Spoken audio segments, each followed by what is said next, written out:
This anime begins with an attack on some facilities, where a boy approached the camera to ask about a girl named Asaka. Meanwhile, in those same facilities, a girl threatened another with a weapon. The woman complained because she was promised that no one would harm anyone. The girl with the weapon asked the other to keep quiet. The boy entered the room and was happy to find Asaka. The latter was surprised to see the boy, named Yagiri. Asaka asked him what he was doing in the facilities, and the woman took the opportunity to threaten Yagiri, asking him not to attempt anything or else she would shoot Asaka. Yagiri looked closely at the woman and used his power on her. Asaka was surprised to see the woman fall to the ground and wondered what was happening. Yagiri ran towards Asaka and hugged her tightly, asking her to come back home. Then, we switch scenes to a boy waking up on a bus because of a student. It was Yagiri, and he mistook Asaka for another girl. He asked her who she was, and the girl introduced herself as Tomochika Danara. Yagiri questioned her to know if the bus could reach its destination, but Tomochika showed him that the vehicle was attacked. She complained to him, reproaching him for how he could fall asleep with so much commotion.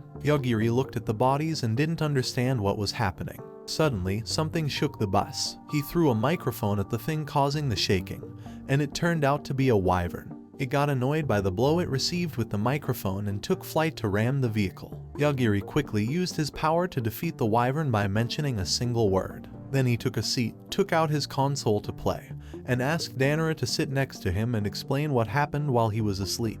Danara asked Yagiri if he didn't want to get out. Yagiri asked her what he would achieve if he did, since if they left the vehicle, there would be no guarantee of safety. Danara praised him for maintaining a calm and serene attitude despite the situation, but asked him to take the matter seriously and stop playing. Yagiri turned off the console and asked Danara again about what happened. She explained that the bus was about to reach the excursion destination until they entered a tunnel. Upon crossing to the other side, they came across a sunny meadow. A girl who proclaimed herself wise, named Shin, boarded the bus and asked everyone not to make a fuss and focus on her. The bus driver tried to do something, but he was killed by Shin. She clarified that she had no intention of directly harming everyone, but if someone angered her, she couldn't guarantee they would survive. She then revealed to everyone that her attack power was 530,000. Seeing that no one commented on her joke, she killed the director. She then explained that everyone arrived in another world because they were summoned by her to find future sages. She clarified that this new world is ruled by sages, but sometimes it's necessary to replenish the numbers. Shin used her power on all students except Danara and Yagiri, explaining that she installed a system called Battle Song, allowing everyone to see information and statistics as if it were a video game.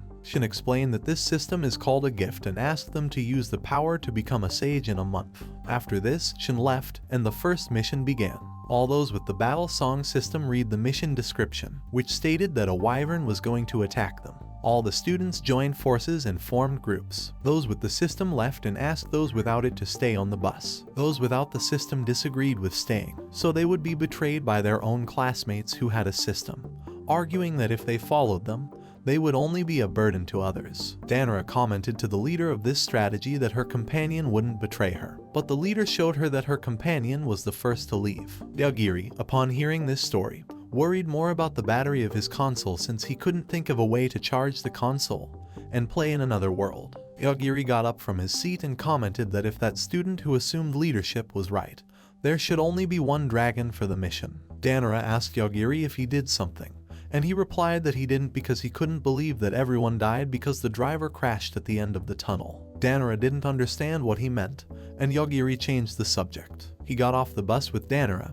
and both explored the world, which was divided into 3 stations: hill, city, and forest. Danara would notice something approaching in the sky. Yagiri asked if it was another dragon, but she replied that no, it was Higashida, Fukuhara, and Hanakawa who were flying towards them. Yagiri asked if he should kill them, but Danara asked him not to, as they are their classmates after all. Yagiri reminded her that they were the ones who abandoned her on the bus, which is something any killer would do. Danara commented that it didn't justify taking a life, and Yagiri mentioned that there was still the possibility that they were approaching with hostile intentions. The 3 students landed in front of Danara and Yagiri, impressed that they were still alive and that the dragon was dead. Hanakawa was disappointed by this, as his intention was for Danara to die so he could turn her body into a zombie. Higashida scolded him, saying he should have anticipated the possibility that Danara was still alive. Fukuhara commented that the idea of letting her die and turning her into a zombie to control her was too disturbing. Higashida didn't take this seriously, as he just wanted to see the look of terror on Danara's face. She approached Yagiri to whisper in his ear that they didn't seem to have returned very friendly. Higashida got upset by this and didn't hesitate to throw a fireball as a threat. The fireball passed close to Danara, who froze in fear, and it hit a mountain, causing a powerful explosion. Higashida commented that he couldn't use anything more than basic magic, but that wasn't an impediment to refining magic. Then he threatened Danara to ask her to leave with them. She asked why she should follow them. Higashida commented that he decided to do whatever he wanted from now on, which meant he would use her as he pleased. Hanakawa confessed in a macabre manner that Danara is the type of girl he dreams of every night. Disgusted, Danara commented that she wouldn't let them flirt with her. This impressed Yagiri, as he didn't expect her to have the courage to speak up in such a delicate situation.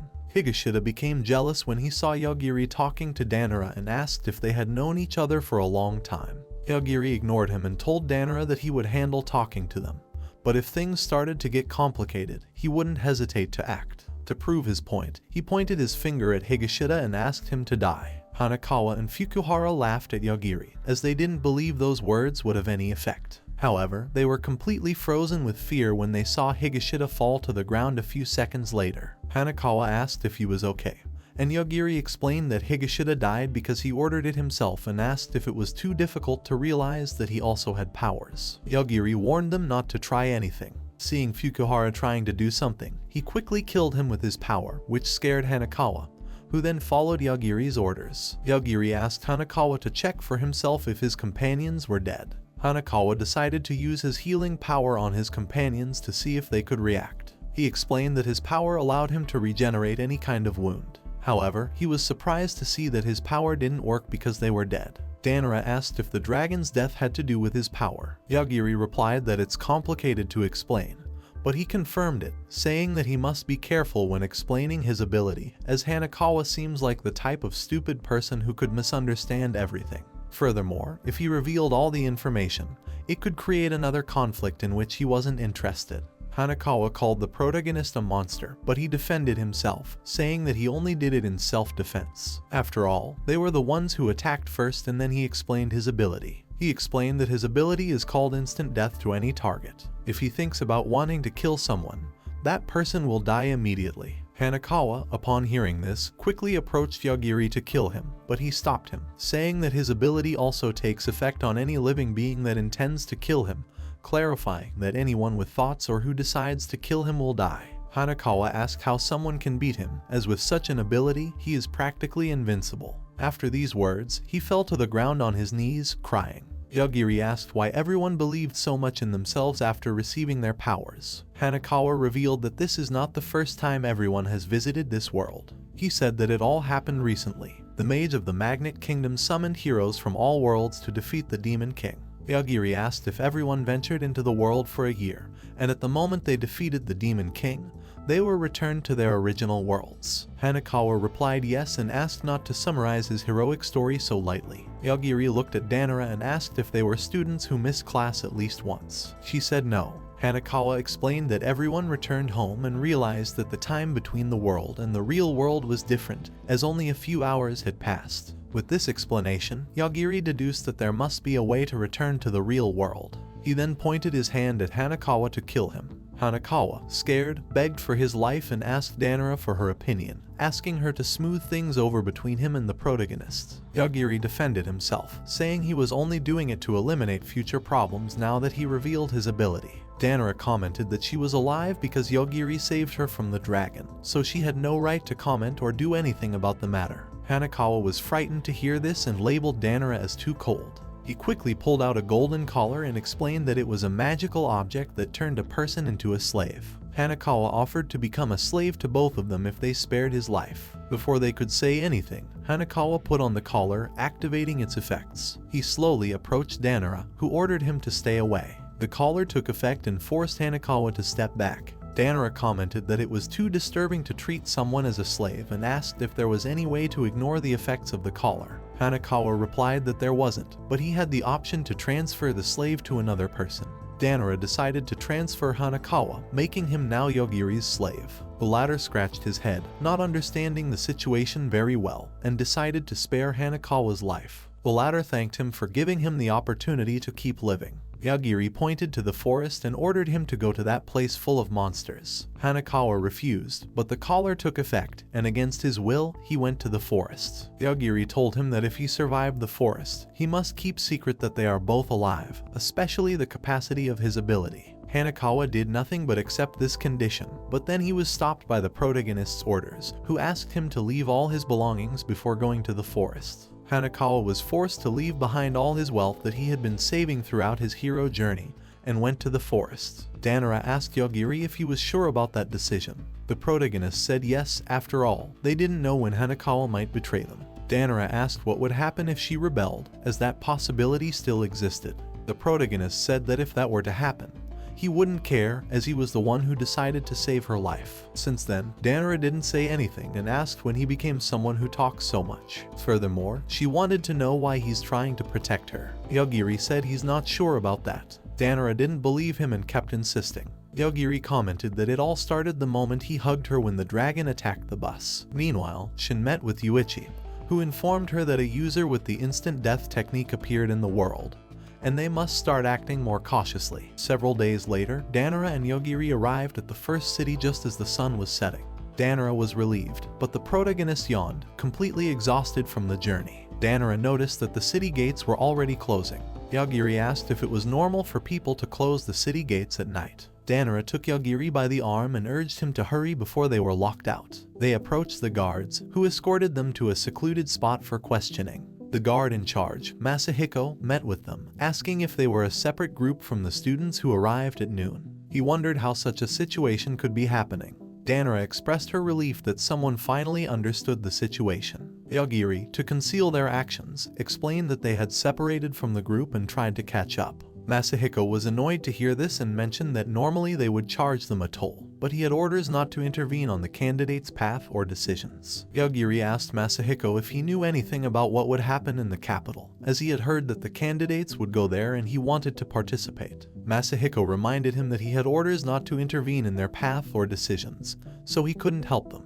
However, he could allow Danara to stay in his mansion for one night. She was embarrassed to hear this and immediately refused, quickly leaving with the protagonist. Yagiri asked why she did that, and Danara confessed that she was afraid she might kill Masahiko for his intentions. The protagonist felt offended by this and asked if she saw him as a serial killer. Danara mentioned that she was impressed that he still hadn't realized what he had done by killing his own classmates. Both continued exploring the city, and Danara was amazed that everything seemed like a fantasy story, as there were even people who looked like beasts. A girl named Mairyu approached them and asked if they were candidates for sages. Yagiri was suspicious and asked what she needed. Mairyu explained that she saw them looking lost and wanted to help them for free. Danara also suspected something. Mairyu clarified that she only wanted to have good relations with future sages and try to seduce the bachelors, as that would ensure her success. Yagiri asked Danara for her opinion, and she said she wanted to take a look around the city before dark. The protagonist had no choice but to accept Mairyu's service. That night, the group would buy clothes suitable for the place, unaware that some bandits were ambushing them in an alley. Yagiri asked the group's leader if they were looking for money. He replied that no, as he was hired to eliminate the sages who had no talent and could differentiate them because most of those who arrived in the city tended to go mad.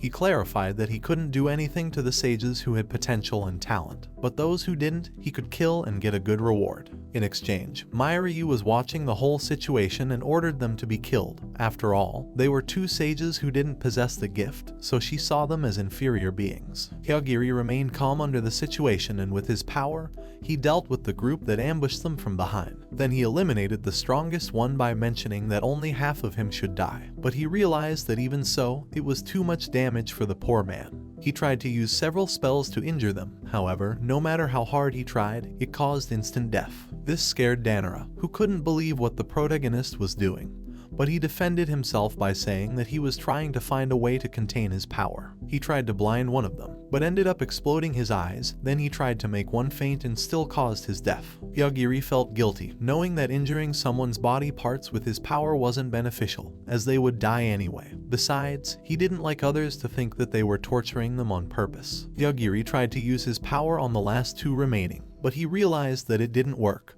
These two survivors, terrified by what they saw, fled. However, within seconds, they died. Two guards, named Jorge and Edelgard, appeared with a group of soldiers to interrogate them about the situation. Yagiri explained that they got lost and found the alley full of corpses. Edelgard knew it was a lie and confessed that he had watched everything when the bandits were about to attack them. Yagiri asked if their intention was to try to trace who had hired the bandits to target the sage candidates. Edelgard confirmed this and warned the protagonist not to attempt anything, as the guards were protected against the sages. Jorge analyzed the protagonist and Danara. Edelgard revealed that all the guards in the world have a cloak that protects them from the power of the gifts. Jorge commented to Edelgard that according to his analysis, Yagiri and Danara do not possess any gifts, so it is impossible to imprison them despite what they saw. He approached our protagonists and apologized for Edelgard's behavior. Yagiri asked him not to worry about it and asked for a place to spend the night. One of the knights checked the bandits and discovered that one had managed to escape alive. Jorge took the protagonists to a hotel. They both paid for separate rooms. Danara took advantage of the luxurious bed to lie down and saw a ghost, mistaking it for her sister. She asked if it was her, but the specter denied it and introduced herself as Makamoko Danara, the daughter of the building's owner. She explained that she decided to appear because she knows the situation has become an emergency and appeared to help them.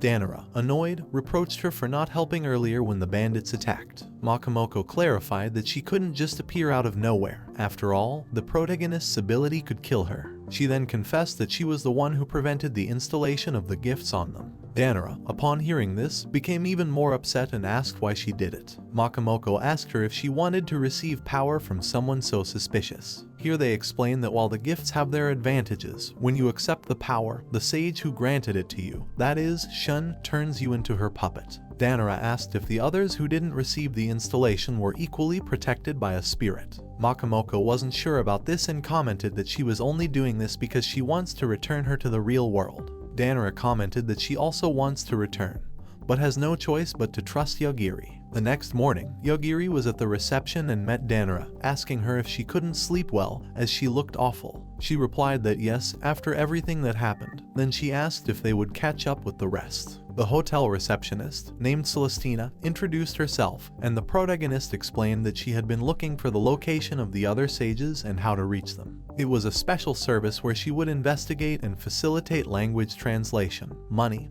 and even resources for traveling. Celestina handed both of them tickets to travel to the capital, where they were supposed to be. Yagiri decided to travel on a train to the capital while playing on his console. Danara asked Makamoko if the protagonist could see her. She denied it, as she hadn't made herself visible. The protagonist affirmed that he could see her from the moment they started talking. Danara asked the protagonist what he planned to do in the capital. Yagiri commented that Celestina discovered that the sage candidates are in the primeval forest for training. Danara asked if Celestina is truly just a receptionist, as she knew too much. Yagiri felt a threat approaching and quickly threw himself to the ground with Danara, the roof of the train cleanly sliced off. Meanwhile, we see Edelgard and Jorge trying to interrogate the surviving bandit, but he was traumatized due to the protagonist's power. They tried to use healing magic, but nothing worked. A woman named Lane decided to pluck out one of the bandit's eyes and tried to heal his brain, but she couldn't pull him out of his trauma. She decided to turn him into a vampire, but it also didn't work. Lane was somewhat amazed that nothing was working to snap the bandit out of his trance. Suddenly, a tremor shook the building and caused a collapse. Edelgard quickly threw himself with Jorge, narrowly avoiding a part of the ceiling falling on them. Jorge asked what was happening and noticed the silhouette of a man, quickly analyzing him and discovering that he possessed the rank of hero. Back with Yagiri, he heard on the train radio that the sages who were nearby in the area are fighting an assailant. This relieved the protagonist a bit because there was no one pursuing them.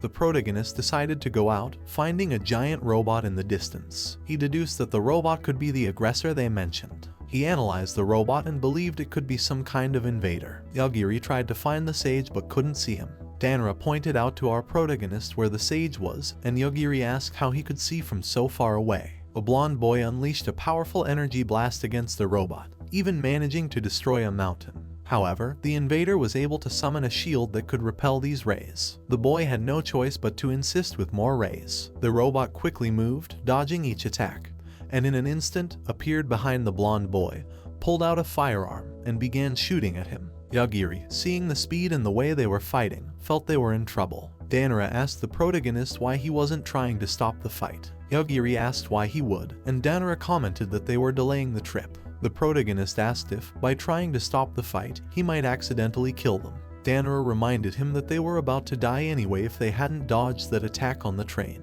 The protagonist explained that while he could do it and kill them, he had his own personal rules. A large white mass approached the train at high speed and stopped right in front of Yagiri. It was the robot. The blonde boy chased after it, and here we discovered his name, Santaru.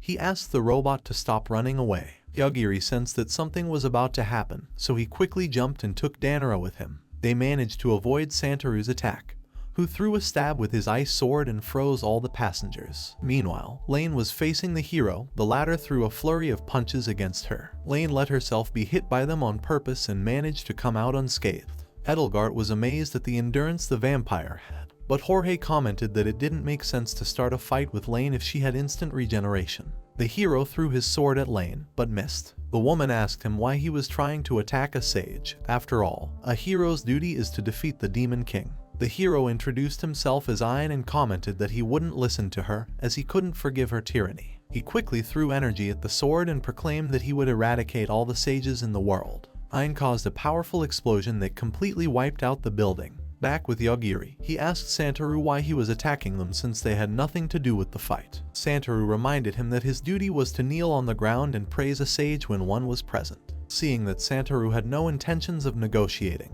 Yagiri decided to kill him. The robot, seeing this, approached the protagonist, raised its hand in a peace sign, and mentioned that it had no intention of fighting them. At the same time, Ein was glad that he had ended everything in Ariel's name. Lane asked him if Ariel was his lover. Ein, seeing her, was horrified and asked her how she could have avoided that explosion, as he had made sure that no one would survive with that technique. Lane replied that she hadn't moved from her spot. After all, she was a vampire with instant regeneration, so she couldn't die anyway. Ein said that was impossible due to the functioning of his technique, but Lane clarified that she had tried to die several times and knew she couldn't. Ein gave up and accepted his execution. Lane mentioned that she had no intention of killing him, so she threw him off the building, then asked Edelgard and Jorge to track down Yagiri. Back with the protagonist, the robot mentioned that it wanted to negotiate with Yagiri and asked what he needed from the things it could offer. The protagonist mentioned if there was any way to return to the real world. The robot mentioned that it only knew the way to return to its own world, clarifying that if it could go to the real world, it couldn't take someone as dangerous. That night, Lane would learn of Santaru's death, so she sent the Immortal Army to search for Yagiri. Right after Danara and Yagiri fled, both found themselves in the distance with the city of Hanabusa, which looked like a Japanese city. Danara noticed that our protagonist was very tired and asked him if he didn't want to perfect his skills. Yagiri responds that it doesn't make sense since he kills enemies one after another. Besides that, demons and thieves were coming after them. This scared Danara, as he had been walking as if nothing had happened. Yagiri comments that he is aware of that. Danara reminds him that if he gets tired after using his power, then maybe his power can only be used a limited number of times or something like that. Yagiri explains that tiredness allows him to use his power as much as he wants. Danara asked him if he really has no limit. Both went to the city and explored the surroundings. Danara's specter comments that instead of building castle walls, they erected a barrier that protected them from threats. On the way, they encountered a giant hotel. Yagiri tells him that Celestina told him about that hotel, and that will be their base for a while. This excited Danara, who did not hesitate to enter, amazed at how luxurious the hotel is. The protagonist was also surprised by the modern and luxurious building. There they would meet with others of their companions, who recognize Danara. The boy comments that he is happy that they are safe. This boy's name is Takabana. Danara asked him why he was in the hotel, since he knew that the candidates for sages should still be in the primitive forest. Takabana explains that he moves separately from the whole group and it is not necessary for him to work with those who level up inefficiently. A blonde girl asked Takabana who Danara is, as she felt jealous of her for the way they treated each other. This blonde's name is Erika and Takabana tried to calm her, saying they are classmates. A group of girls praised Takabana for treating a group of rude people well. Danara asked the protagonist who those girls were or if he had seen them. Yagiri wondered the same thing. Takabana decided to introduce the group, saying they are his bodyguards and were specially chosen among all his servants. Each one introduced themselves: Erika, Stephanie, Chelsea, Euphemia, and Riza, the captain of the bodyguards. All of them manifested an aggressive aura and warned our protagonists to be careful how they treat Takabana.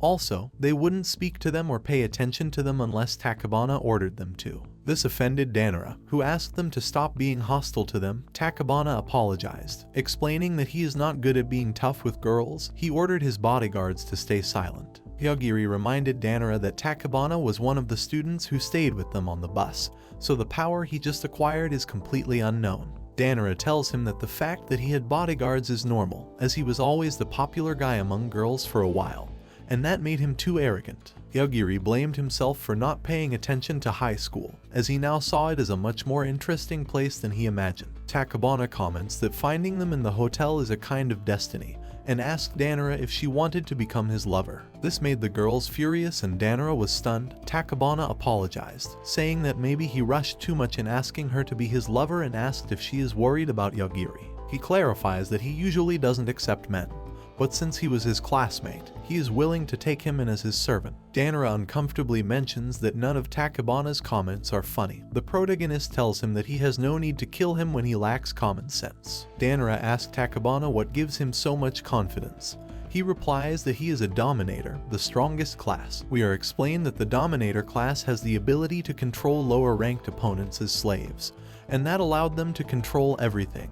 That's why Takabana is so confident. Danara comments that she has never seen Takabana so arrogant before and asked him if he hasn't trained enough yet, since the rest of the candidates continue training in the forest without apparent rest. Takabana decided to tell them a story. He mentioned that it all happened at a victory party in the village he arrived at after completing his first mission. He encountered Utori, and they sat down at a bar. Takabana decided to reveal that he is a consultant and his role is to provide advice. They tell us that consultants have the ability to analyze skills and provide advice for problem solving. Takabana asked Utori why he gives advice, and he replied that as a dominator, everyone avoids him. Takabana didn't understand what he meant, and Utori explained that he doesn't have time to fight among his peers now. If no sage emerges from their classmates, then they will all become livestock. What they should do first is buy a large number of level 1 servants, starting from the weakest. If the servants win battles, the defeated enemies can become servants. Takabana doubted this and commented that his ability didn't say such things. Utori responded that the consultant's ability also includes knowing hidden specifications of abilities. Takabana asked why he was telling him all this. Utori explained that he needs various methods to produce a sage. Anyone who uses the same methods is completely suicidal.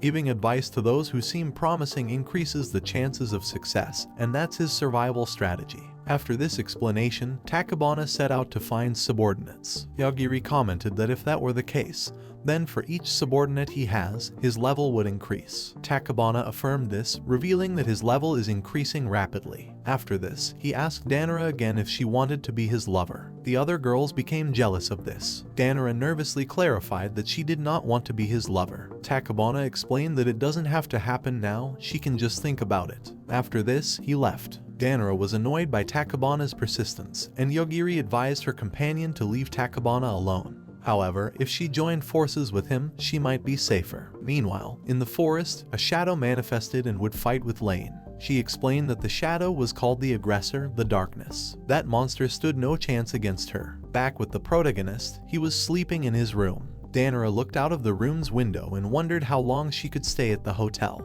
The specter told her that it would probably be until the protagonist woke up. Danara was curious and asked the specter if she could infiltrate to find out what was happening. She said she wouldn't, as she didn't know what would happen if she entered that room without permission. Danara decided to go outside for some fresh air, saying that training all the time was too exhausting. It was then that she saw darkness emerging from the city. Several armored trucks began destroying everything in their path. These were followers of Leon, one of them named Masayuki, who was in charge of leading the immortal body of the undead unit. The specter warned that she should be careful, as that immortal group was dangerous. While this was happening, Danara lay down on her bed, and the specter warned her that someone was secretly spying on them with hostile intentions. But despite sensing their presence, she couldn't see them. Danara decided to call the protagonist's room to warn him to be alert. Yagiri woke up from her dream, which was a childhood memory, answered, and Danara told her everything. The protagonist came out of his room sleepily and used a special vision that allowed him to observe the invisible person. He noticed that a dangerous scent was permeating Danara's room and didn't hesitate to kill her. Then he entered Danara's room, saying that Erika had hostile intentions toward her and deduced that there must be something in the room. Danara wondered why they wanted to hurt her. The protagonist decided to call reception and reported that a woman had collapsed in the 5th floor hallway. Danara was frightened and asked what he was trying to do. The protagonist explained that it would be too unnatural for no one to notice that there was a corpse in the hallway. Takabana received an alert on his screen informing him that Erika had disappeared. Meanwhile, Takabana would be in a dungeon with his bodyguards and they would face monsters to level up. After defeating the monster and taming it, he asked one of his bodyguards if she knew what happened to Erika. One of them replied that she should be at the hotel. Takabana checked the last thing Erika saw, surprised to find nothing, and wondered if perhaps she was attacked from behind. One of the girls commented that that couldn't be possible, as Erika is an assassin. Takabana wondered what Erika might be doing, and they all concluded that she was probably trying to please him by bringing Danara as a hostage. Takabana deduced that Danara probably tried to escape, so he would send his bodyguards to hunt her down. We switch scenes to Lane, who was facing the darkness, seemingly unaffected by her blows. Back with the protagonist, he was fleeing the hotel with Danara, but they encountered Riza. The latter would use a magic staff to freeze them and then mentioned that she was ordered to take Danara away. Our protagonist managed to break free from the ice without difficulty, which surprised Riza. She became nervous and tried to attack, but Yagiri quickly used his ability on objects, breaking them and disarming the girl. He explained that he could destroy and kill anything just by thinking about it, so she should act carefully. Riza was paralyzed with fear, and the protagonist interrogated her. Riza had no choice but to admit. Yagiri asked if she could use magic even without her wand. She replied that she was a wand master and that limited her to using one magic only. Yagiri remarked that, in that case, being a master, she must have more than one wand. Riza decided to pull a wand from her bosom and then mentioned that she wasn't the only one, as the rest of the bodyguards also had orders to capture Danara. One of them tried to surprise Danara from behind, but she managed to immobilize her on the ground.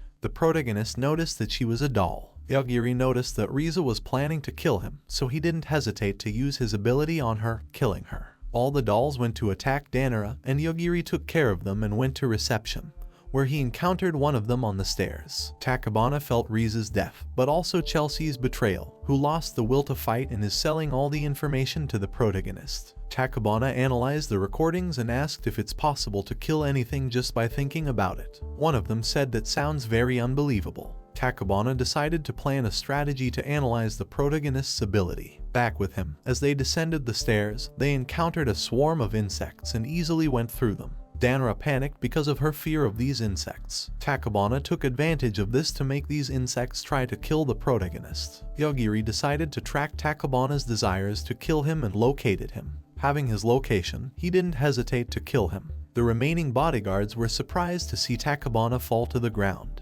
Danara panicked because of the swarm of insects and their hostile intentions. She momentarily believed that the protagonist had failed to deal with them. Yagiri reassured her that she shouldn't worry, as he had taken care of Takabana. He explained that his power can work at any distance as long as the enemy can reach him. If this happens, then he can track their intentions and kill them. He clarified that he deduced this part of his ability because the world is too hostile to allow unilateral attacks. Danara noticed that the insects were no longer doing anything, and the protagonist wondered if they had all been released from Takabana's control now that he was dead. The protagonist fled the hotel with Danara. Meanwhile, the bodyguards mourned Takabana's death and went outside. One of them was surprised to find so much light in a dense desert. Soon she felt danger and saw the darkness heading towards the city. Lane encountered the bodyguards and hypnotized one of them to turn her into his vampire, believing that she could survive the power of the darkness. Back with Yagiri, he suggested returning to the royal capital after everything that happened.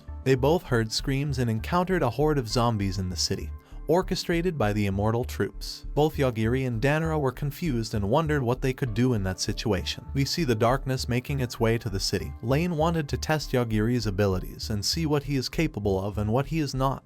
He wished to verify if someone like him can really kill her after hearing Euphemia's story. We changed scenes to the city, where everyone was turning into zombies. Danara asked why the city was filled with the living dead. Yagiri analyzed the zombies, mentioning that their movements were slow, so they could escape the city if they managed to move stealthily. Danara asked if they shouldn't help the civilians. Yagiri explained that it was highly unlikely they could save the city in that situation. The spirit told Danara that it was best not to worry about any of the civilians, as the priority was to leave the city immediately. Next, we see a politician arguing with Masayuki. He asked why Masayuki came to the city. arguing that Lane had left him entirely in charge of managing the city. Masayuki asked the politician, named Ryuta, not to be angry. They have known each other since they passed the test to become Lane's sages and are comrades who survived the same battles. Ryuta asked if he died to become an undead. He decided not to dwell on this and ordered Masayuki to gather his army of zombies and leave the city as soon as possible. Masayuki told him that he was doing all this under Lane's orders. Ryuta was surprised to hear this and decided to take the matter seriously. Masayuki approached to tell him that all he had to do was hand over the key to the city. Annoyed, Ryuta had no choice but to check the drawers of his office desk and handed over the key. Masayuki took the key and ordered all the zombies to stop. Yagiri and Danara were sneaking through the bushes and were confused to see the zombies stop moving. Masayuki asked the people of Hanabusa if they could hear him. He introduced himself as a follower of Lane and commander of the Immortal Corps. He told all the civilians that he was looking for a man named Yagiri and a woman named Danara. A photo of our protagonists appeared on screens throughout the city. Masayuki ordered them to bring both to the central square within an hour, alive or dead, he didn't care. However, if none could deliver them within an hour, the zombies would start moving. He threatened them, saying that there was no point in escaping, as there were barriers around the city which were closed. All the civilians went into a collective crisis and began searching every corner of the city for the protagonists. Yagiri and Danara hid in an alley. The latter mentioned that due to the situation, humans are probably more dangerous than the zombies. Yagiri tells her that they have no choice but to run and not let them find them. Danara asked why they are being pursued. Yagiri deduced that it's probably because they killed a sage. The conversation would be interrupted by the sudden appearance of a group of men in that alley, who alerted the rest that they had found the protagonists. The group of men drew their weapons and tried to kill the protagonist, but he used his ability to ask them not to approach. Yagiri deduced that if the civilians don't even know about his power, it means that Masayuki is underestimating him, assuming that everyone knows he killed a sage. He wondered if it was possible to negotiate with Masayuki if they were to surrender directly in the square. Already in place, Danara and Yagiri appeared, touching each other with a more fantastic view than the rest of the world. Both encountered a group of undead waiting. Yagiri saw a red-haired man and asked if he was Masayuki. The latter refused to reveal his identity and asked about theirs. Yagiri had no problem disclosing his identity, just like Danara. Masayuki commented that they were boring people and asked if they were trying to sacrifice themselves for the people of the city. Yagiri denied it. Masayuki asked for the reason for wanting to appear, as if he killed him, the game would be over. The protagonist explained that he wanted to get on the train and go to the royal capital, so he needed him to remove the city barrier to use the station. Masayuki was annoyed to hear this and reminded him that he was not in a position to ask for favors. Yagiri offered Masayuki the opportunity to live if he let him go. Masayuki believed he was underestimating him and did not hesitate to send his immortal army against him. The protagonist used his ability on the army, ending each one of them, catching Masayuki by surprise. Ryuta, seeing the situation quickly, clarified that he had nothing to do with the matter. Masayuki wondered how it was possible for the undead to die. Yagiri commented that he also did not see it as possible. However, if something that is theoretically dead keeps moving, technically it counts as still alive. Masayuki responded that that made no sense, as something dead cannot die again. The protagonist corrected him, saying that he decides what is dead and what is not. Masayuki decided to use a bat form, but Yagiri did not let him finish transforming and killed him. Ryuta, seeing that Masayuki had died, decided to confess that Lane ordered the execution of both. The spirit alerted the protagonist that a spiritual manipulation was approaching the area. Yagiri detected several murder intentions in all directions heading towards the square. They were the city's inhabitants. Ryuta decided to help them and tried to make the barrier disappear, but nothing worked, and he deduced that Lane was the one manipulating the barrier directly. Euphemia recommended to Lane to be careful, as Takabana used the same strategy, and with the hostility emanating, he was able to kill him from a distance. Lane asked how threatening Yagiri is. Euphemia responds that with the type of ability he possesses, he can be above any sage, sword master, and even mystical beings, so they shouldn't get more involved with someone like him. Lane asked if her idea is to flee and clarifies that that will not be possible. Lane was somewhat interested in the protagonist because, after enslaving Euphemia, the latter still remains concerned even though she is immortal. Back with the protagonist, he and Danara were surrounded by all the civilians. She asked if he could attack the source of manipulation or something like that. Yagiri replied that the situation is different from Takabana's case since their emotions were linked through their servants. A civilian jumped towards the protagonist to kill him, but he fell dead. Several tried to attack the protagonist at the same time in a synchronized manner, but none succeeded. Yagiri deduced that everything seems like some kind of test. The protagonist realized that Ryuta was suffering from the situation, as he did not want to see his citizens die. Yagiri came up with an idea and asked Ryuta to stay close to him. Lane saw that the darkness was close to the city, so she released a clone of herself with the same abilities and qualities. Euphemia asked what she was trying to do. Lane explained that she has a restoration ability, so if her original body or the clone dies, they can revive instantly. The clone split into more clones and Yagiri detected the increase in hostility. The darkness entered the barrier and devoured everyone in its path. Euphemia insisted that Lane flee, but she refused, saying that the clones have never seen or interacted with the protagonist, so they have no intentions of killing.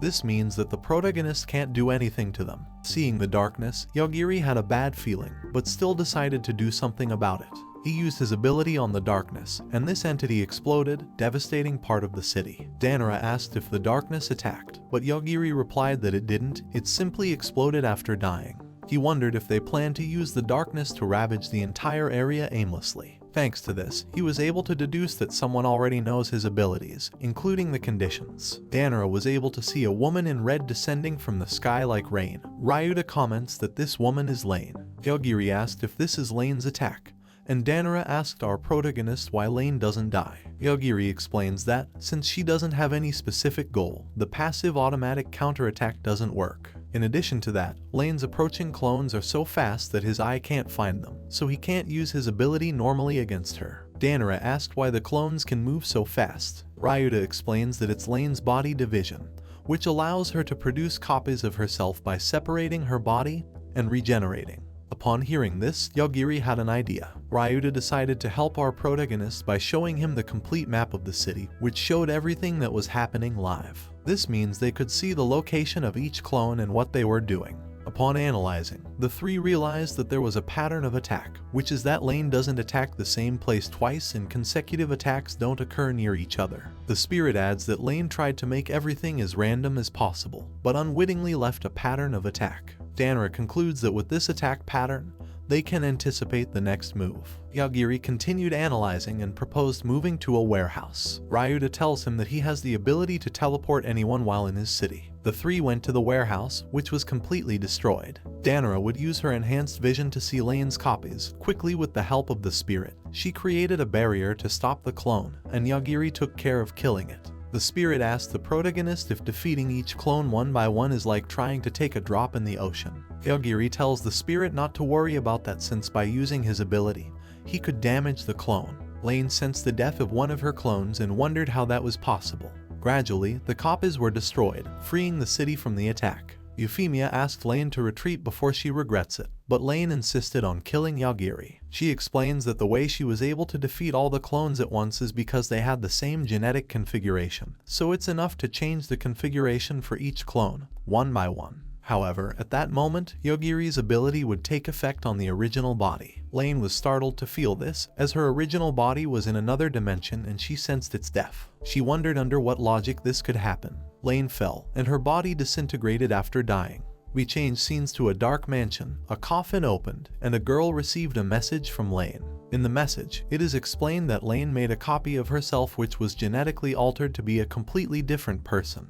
But in the end, they are the same person. Later, Ryuta thanked the protagonist for stopping the threat. During the night, we see a girl named Ryuko Ninomiya defeating a chimera. The rest of her teammates praised her for her ability, and they all went camping. Ryuko encountered Carol S. Lane. The latter had infiltrated to deliver Ryuko her phone, which she had lost. Out of curiosity, she checked her phone and received a notification from a program called Alpha Omega, which opened its first door. We see Danara driving near a cliff and almost falling off. She complained to Yagiri because he should be the one driving, but instead, he's just sleeping. The spirit mentioned to Danara that the protagonist is deeply asleep and not listening to her. Suddenly, she was forced to brake abruptly as she saw a landslide blocking the path over the cliff. We switch scenes to Asaka Takatu, who was reviewing an interview. She asked the interviewer if it's true that she must be willing to die at work and not complain about it. The person, named Yukio Shiraishi, affirmed it. Annoyed, Asaka tried to leave, but Yukio stopped her, saying she can't just go home since she was hired.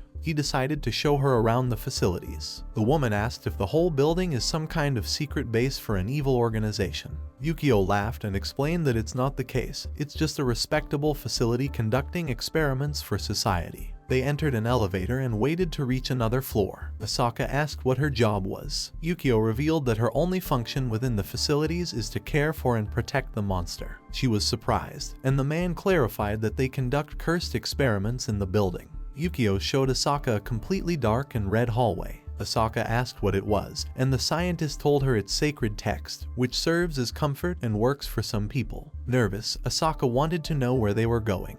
The man said he was taking her to her workplace. They passed through another elevator, and he asked if she knew the term Alpha Omega. She didn't know what he meant. Yukio explained that Alpha and Omega are the beginning and the end of the Greek alphabet, both words meaning everything or eternity. He revealed that this was the name he gave to the test subject she's supposed to care for. Asaka asked if Alpha Omega is a human, but he said no, as he has never seen it, so he doesn't know what to say. According to his studies, it's an entity that can kill anything it wants. Asaka said she can't handle such a monster, but Yukio reminded her that she has a master's license. The upset woman explained that having that license doesn't mean she can control such threats. Yukio warned that if the monster doesn't have a caretaker, there's a possibility humanity could disappear, but it could be avoided if given proper education. They arrived at a dark room, and Yukio told her she doesn't have permission to go to the end of the hallway. He left Asaka a sheet with instructions on what to do and left. The woman opened the high-security door and found herself in a farm.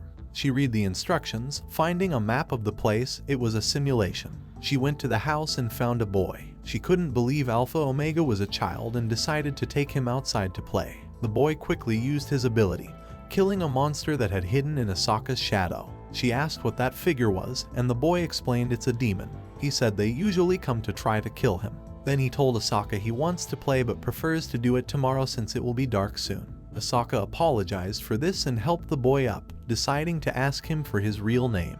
He said his name is Akakashi, although it's just a nickname since he doesn't have a name. They went back to the house and had instant ramen for dinner. Asaka decided to think of a name for the boy and called him Yagiri Takatu. Our protagonist woke up from his sleep by Danara, and she explained to him that they are trapped by a landslide. Then she asked why he slept for so long. Yagiri tells her that he got tired after using his ability for a long time. The protagonist asked why they had to go to the royal capital. Danara scolded him for not asking that question before the trip. Yagiri reminds her that the goal is to return to the previous world. He suspects that to achieve this, he must meet with Sion. However, he believes there might be a way to find Sion without having to go to the capital. Danara mentioned that all their companions are heading towards the capital for some reason. The spirit recommended they keep traveling to the capital but through a different route. Danara decided to reverse the car. A dragon appeared to attack them, and our protagonist used his power over the monster, defeating it. Danara warned Yagiri that a herd of dragons is approaching.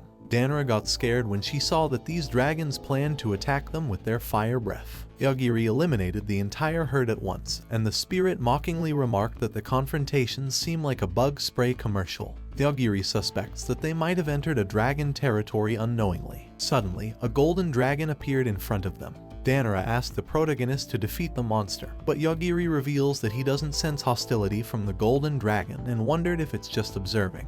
The golden dragon told them that they passed the test and quickly left. Yagiri noticed that the dragon was fleeing out of fear and asked it to stop, otherwise it would end up like the rest of the herd. The dragon returned and decided to reveal its true form. It was a girl, who blamed herself for not leaving quietly. Danara asked why the dragon turned into a girl, and the spirit explained that this often happens in isekai worlds. Yagiri asked why she attacked them, and the girl explained that she wanted to test if they were qualified to see the Sword Master. Our protagonist was surprised to hear this and asked who the Sword Master is since it's the first time he heard that title. The girl asked them if they didn't take the route to see the Sword Master. Yagiri denied this and told her that they only wanted to go to the royal capital. The girl commented that in that case, the Sword Master will decide whether they can go to the capital or not with their gift. Our protagonist mentioned that he's not interested in meeting the master since he's in a hurry to get to the capital. The girl insisted they go see the master since she has orders from him to bring some promising candidates. She clarified that her master is someone who rivals a sage. Yagiri, upon hearing this, asked Danara if they should go since, if so, he might have information on how to return to the real world.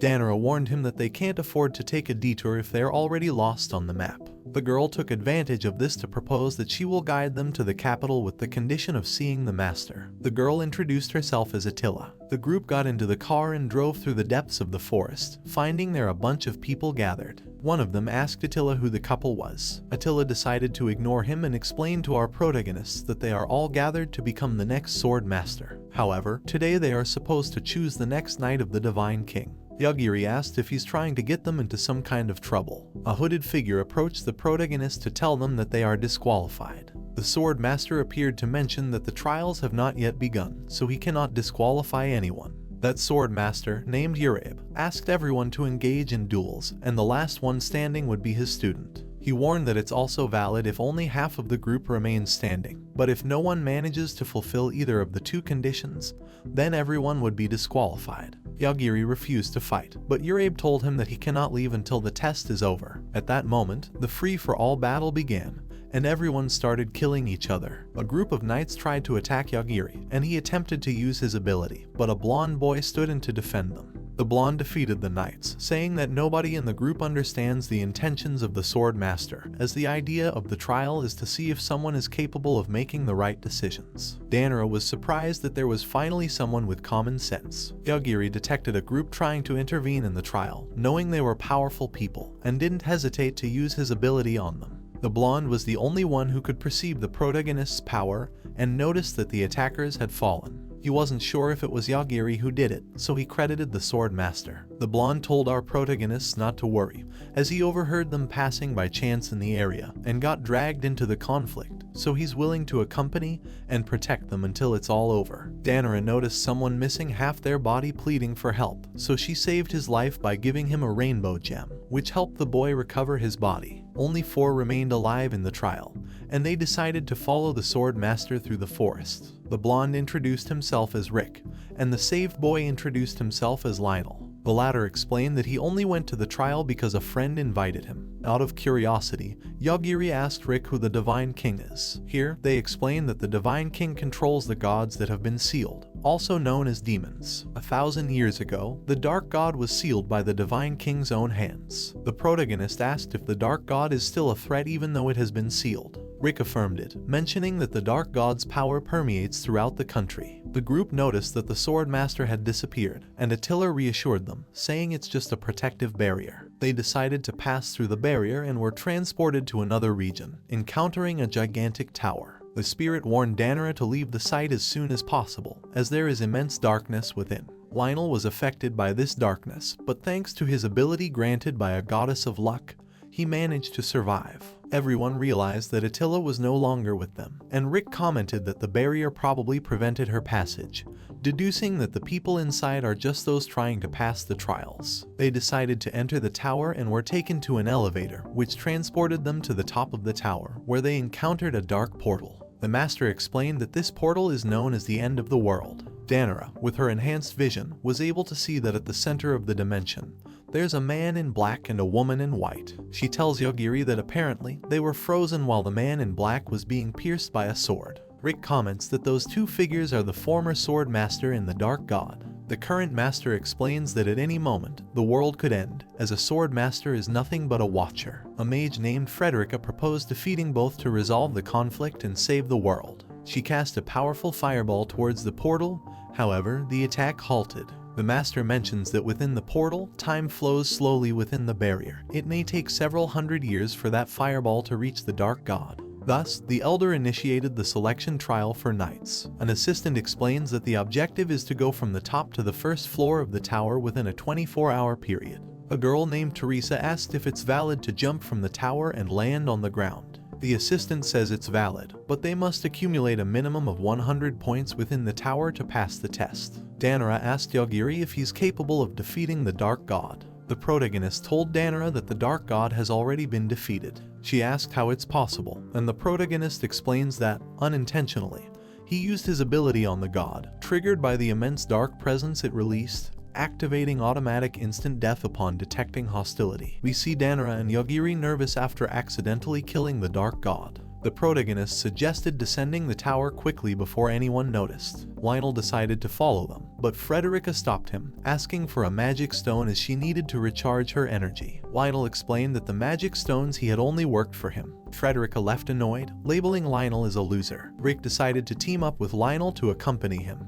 The protagonist and the others started descending the tower, encountering a lot of corpses along the way. Rick mentioned that they should thank the group of adventurers who went ahead, as they had dealt with most of the monsters and traps in the halls. However, Rick warned the group to be careful as he suspected there might be more traps that hadn't been activated. Lionel accidentally triggered a trap and was impaled by a spear in the chest. He managed to revive thanks to one of his magic stones, apologizing to the group and explaining that he had a kind of curse that worsened his luck, which is why he always died. Danora asked Lionel why he didn't carry the magic stones in his hand. He decided to follow her advice and entered a room ahead of the group. Rick became alarmed when he heard a scream, and everyone entered. There they found Teresa, who had been killing other participants. Rick asked her why she competed in that way, and Teresa explained that she accidentally kills people, having lost her title long ago and wanting to use the event to regain it. Rick decided to fight Teresa, but Danora stopped him, warning that the whole room was full of thin wires. Teresa praised Danora for her insight and attacked Rick, throwing her wires. The blonde used his shield to protect himself from all the damage. Rick began to have trouble defending himself from Teresa's attacks, and the protagonist intervened, using instant death on Teresa. The group found Lionel and helped him survive, continuing to advance until they reached the 98th floor, which was considered a safe zone for event participants, and it was strictly forbidden to start fights on the 98th floor. Yagiri decided to rest for a bit and discovered that there were rest rooms on the 98th floor, so he shared a room with Danora while Lionel slept in another room, and Rick continued to advance in the tower. Meanwhile, we see the Swordmaster analyzing the entire trial from a supercomputer, one of his assistants mentioning several points of concern. The Swordmaster didn't understand what she meant, and his assistant told him that the number of deaths didn't match the number of souls in the tower. The Swordmaster, named Urabe, commented that such a difference shouldn't be something to worry about, reminding them that the second barrier could still easily handle the necessary amount. The assistant mentioned that the barrier would still hold, however, they needed to replenish the half-demons used for the first barrier. The next day, we see a girl running through the fields and being attacked out of nowhere by explosions. These attacks came from a blonde boy who refused to be recruited by the girl. The latter mentioned that if he refused, she would kill him, as she was ordered to force participants to join her group.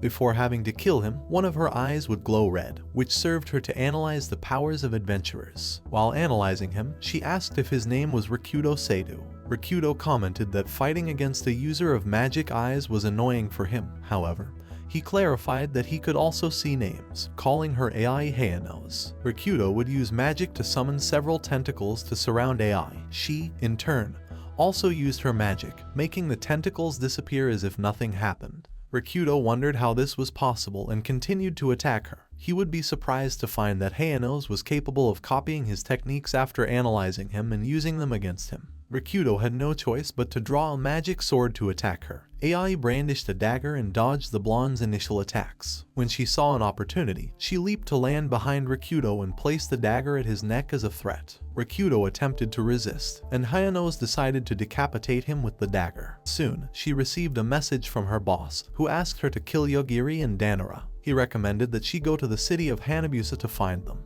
AI complained about this, as she didn't have a moment of rest to recover from her fights, but she left to search for them. A boy named Damon Hanakawa appeared to kneel before AI and asked her to help him survive. He told her that he was taken care of by Rikudo, but now that he's dead, he has no one to protect him. Meanwhile, the spirit tried to awaken Danora by shouting at her. Danora woke up suddenly, thinking that the enemy had entered to attack them, but she was surprised to see Yogiri lying on top of her fast asleep. The spirit was glad that Danora had finally woken up and asked for her help, explaining that she got stuck in the wall. Danora asked how she ended up stuck, and the spirit explained that, seeing the protagonist half asleep hugging her, she thought something was going to happen and found it rude to interrupt them. For that reason, she tried to pass through the wall to avoid seeing them, but she got stuck. However, she mentioned feeling a strange power that is compelling the spirits and souls of the undead to gather in the tower for some reason. Danora asked if she had been stuck all night, which the spirit confirmed. Yagiri woke up because of the conversation, and the spirit asked him for help, telling him about a suction mechanism against spirits in the tower. Our protagonist knew that the spirit was important for Danara to be better protected, so he went to help her. He approached the wall and concentrated his energy, seeking a target. He found a flaw in the mechanism and activated it with his own hands, releasing the spirit. She thanked him for helping her and wondered why they were trying to gather the souls of the deceased in the tower. Yagiri deduced that there must be another reason for this trial and asked Danara to be very careful from now on. But above all, to be prepared to fight if necessary. Danara asked why, and our protagonist, knowing what was going to happen, warned Danara that he was going to kill anyone who was an enemy or tried to be one from now on. Danara asked if it hasn't been like that throughout the journey, and the protagonist explained that he has always tried to avoid killing, but with his power, he can perceive the intentions of the participants who are prepared and willing to do whatever it takes to win and leave the tower. Danara reassured the protagonist, saying he shouldn't worry, as she had gotten used to his ability, and the deaths of the enemy no longer affected her as before. Moreover, she wouldn't be rude enough to complain when she's saved. These words surprised Yagiri, who blushed, as it was the first time someone wasn't afraid of his ability. He told Danara that she should prepare breakfast because he was hungry. She asked if she could call room service, which the protagonist affirmed. We switch scenes to AI, who was walking along a cliff with Damon. Along the way, they encountered Attila in her dragon form. Damon advised AI not to fight since her ability couldn't match up against dragons. However, she would prove otherwise by causing Attila to lose control of her flight. She explained that her ability, called Just World, allowed her to change a phenomenon to match her beliefs. This helped her alter all kinds of phenomena and situations. However, the greatest weakness of the Just World was that she couldn't use it against opponents with a luck statistic higher than hers. Damon let his guard down after the explanation, and Attila bit his arm, tearing it off. Damon quickly used healing magic to recover his arm. AI thought she had defeated Attila, so she wielded her dagger to try to kill her. Out of nowhere, a strange cut appeared and decapitated Attila. It was Hedgehog, who was trying to gather information from the environment. AI decided to hide behind Damon as she knew Hedgehog was dangerous. Thanks to Hedgehog, AI discovered the existence of the tower where Yagiri and Danara were, so she went to look for them, crossing the barrier. Back with our protagonist, he was advancing calmly through the floors with Danara, only finding remnants of fights. The two were already halfway through the tower when they encountered a golden knight who called Yagiri a cheater. Danara asked who he was, and he introduced himself as the tower's creator, who had the ability to emerge from anywhere. He commented that he disagreed with Yagiri and Danara casually descending the towers, bypassing all the puzzles and traps. The protagonist explained that all he wanted was to leave. The tower's creator clarified that they couldn't do that because the tower existed to maintain the barriers that hide the Dark God. If they let someone out, it would become a big problem because the barrier would break, revealing the Dark God's location to the world. Yagiri mentioned that if they let him and Danara out, they wouldn't ruin the barrier. The creator didn't believe the protagonist and asked what would happen if he was manipulated by a descendant of the Dark God. Yagiri decided not to continue talking because he considered the guy annoying.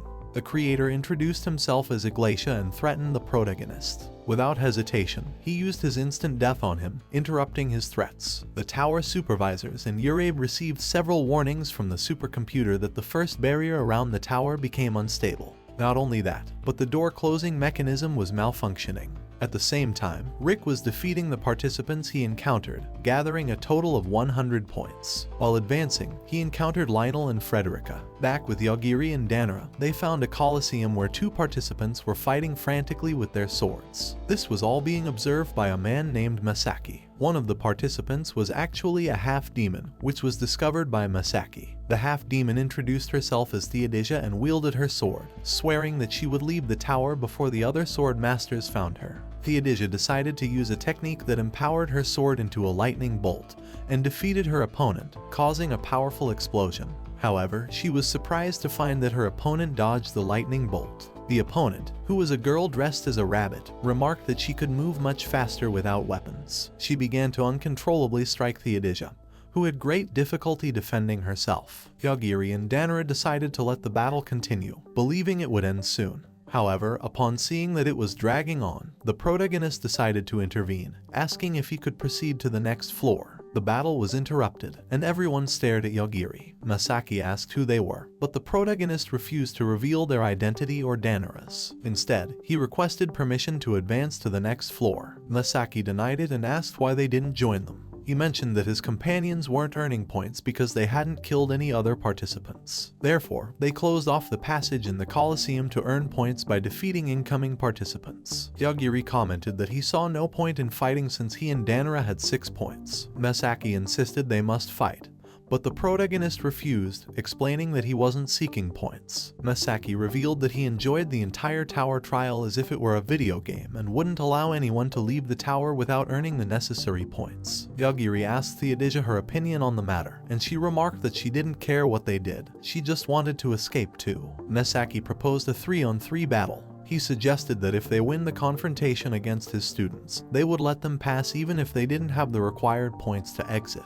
Then, he introduced his students, Shiro the Rabbit, Geralda the Large, and Ima the Small. Danara began to complain to the protagonist about his negotiating skills. Theodisia warned the protagonists that if Geralda and Ima turned out to be stronger or better fighters than Shiro, they would have little chance of winning. Masaki mentioned that if they lose the 3 versus 3 battle, he will keep Theodisia and Danara as his slaves. Yagiri remained silent. When the battle began, he used his ability, defeating all 3 at once. Masaki was surprised, and the protagonist asked again if he could advance. Masaki refused, challenging Yagiri, but our protagonist killed him. Theodisia stopped Yagiri to ask if he used instant death. He confirmed, and she apologized for underestimating him. Then, she asked for their help. Yagiri and Danara decided to listen to her. Theodisia would tell Yagiri and Danara that she was looking for her missing younger sister, clarifying that she is in the tower because she wanted to save lives, as she had heard rumors that many people were being locked up in a place of certain death. Danara asked Theodisia if she needed help finding her younger sister, which she affirmed. However, she warned that forming this kind of alliance could be considered an act of hostility towards the Supreme Sword. Yagiri reveals to Theodisia that he destroyed the tower's security system, making him an enemy of the Supreme Sword from the beginning of the event. However, he clarifies to her that she shouldn't ally with someone who has the power of instant death, as he could accidentally end her life. Theodisia mentions that she doesn't mind risking her life with such an alliance, affirming that she wants to find her younger sister at all costs. Yagiri decided to trust her and asked if she had any clues about her sister's whereabouts. Theodisia talks about a basement in the tower and explains that her sister is probably there, as she senses the presence of her people in the basement. The conversation would be interrupted by the sudden appearance of a group of adventurers, Ricky, Lionel, and Frederica. They had formed a group since Yagiri and Danara separated from them. Danara greeted Rick and was relieved to see him alive. Both groups decided to join forces to advance in the tower without difficulties. They had been descending for hours until they reached a hall where other adventurers were gathered. The Sword Sage was in that hall and informed all the present adventurers, realizing that only 17 had managed to survive. Urabe, the Sword Sage, proclaimed the 17 survivors as Knights of the Divine Kai. Some nuns interrupted Urabe's words to inform him that the tower's security system had been damaged and the barrier hiding the building was starting to disappear. Soon, the rest of the barriers protecting the tower began to disappear as well, warning that if they did not act immediately, the minions of the Dark God would appear. Just then, an explosion caused an earthquake and collapsed part of the tower. The Dark Angel finally decided to show himself. Now that there were no barriers, he could act freely, away from the heroine's power. Rick was frightened by the threatening presence of the Dark Angel. Urabe ordered the survivors to join forces to fight against that entity. Otherwise, humanity would be exterminated. Yagiri didn't pay attention to the situation and went unnoticed with Theodisia and Danara, trying to find the basement. Danara asked Yagiri why he didn't defeat the angel, to which he replied that if he used his power, he might attract Urabe's attention, and he didn't want that. Theodisia convinced Danara not to worry, commenting that if Yagiri attracted too much attention, it could be a problem worldwide. Danara decided to heed the warnings and went to the basement with them. Rick decided to gather courage and face the Dark Angel, trusting that Lionel and Frederica would help him. The Dark Angel asked all the survivors about how to break the sacred barrier and return to his world, threatening them to ensure they answered. Urabe refused to answer, So the entity disintegrated one of the survivors with just a wave of his hand. The angel warned again that they should answer his question, or he would kill them all, one by one. None of them wanted to obey, but little by little the adventurers began to disintegrate with each passing second. A ninja tried to attack the angel by surprise, but he disintegrated the ninja. Frederica used her magic to create a powerful explosion of light, but the angel was not affected by it and blocked the attack. He praised Frederica for her spell, saying that she used quite strong magic for just a normal human. Soon, a girl appeared next to the angel, and both introduced themselves as Lute and Orgain. Frederica attacked them again with her light spell. Lute felt that this time the attack would be dangerous, so he intervened, protecting Orgain from the attack. Lute mentioned to Frederica that she should be careful with her decisions, as even though she is a prodigious mage, she cannot compare herself to a deity. Before Frederica could realize it, her staff would now turn into an arsenal for Lute, causing Frederica to lose an arm, and Lute mocked her. Rick decided to attack her, and Lute commented that he could be a problem for both of them. Lionel stayed to protect Frederica while Rick confronted Lute. The latter evaded all attacks, mocking Rick and underestimating his power, intending to make him make a mistake out of anger. Meanwhile, Lionel received a message from his gacha system and used all the magical stones he had. He ended up summoning Vahanado, a goddess who brought Lionel to the fantasy world. She commented that she would take care of the situation and decided to attack Lute and Orgain. Rick stepped back and asked Lionel what he had done. He explained that he had successfully summoned a goddess. Orgain decided to kneel before Vahanado, commenting that it had been a long time since he had seen her. Lute embraced Vahanado and was glad to see her. Both Lionel and Rick didn't understand what was happening, but they had a bad feeling. Lionel asked Vahanado why she wasn't fighting, and she revealed that she had never been on their side. On the contrary, she was the one who caused all the misfortunes in his life. She commented that her plan was to manipulate him to join the minions of the Dark God and annihilate humanity. Lionel felt betrayed by this and didn't know how to react. We switch scenes to Yogiri. While he searched the basement, he noticed that the stairs had a mechanism that made them endless. Danara's ghost commented that this could only be possible with a barrier that altered empty space. As they descended, Theodisia mentioned that she felt the presence of her people getting closer. Danara asked Yogiri to destroy the barrier, but he refused, saying that he suspected Theodisia's people created the barrier, and if he destroyed it, he could kill all her people. Suddenly, the barrier broke without Yogiri doing anything, which made him suspicious of the situation. Danara could see that something strange had happened beside him, and out of fear, he hugged Yogiri, saying that an entity resembling a sword had just been released. Theodisia descended into the underground and entered a room. She was horrified to see inside, as she found capsules where her people were locked up. Yogiri asked Danara not to enter the room. He accompanied Theodisia and asked her if her people were inside the capsule, which she confirmed. Theodisia explained that her race was known to be among the most skilled in magical arts. She recounted that the capsule's purpose was to turn people into monsters to extract their magical power. She decided to wield her sword to end her people's suffering. Yogiri left her alone and left the room. Theodisia rejoined them and mentioned that she would personally end Urabe's life.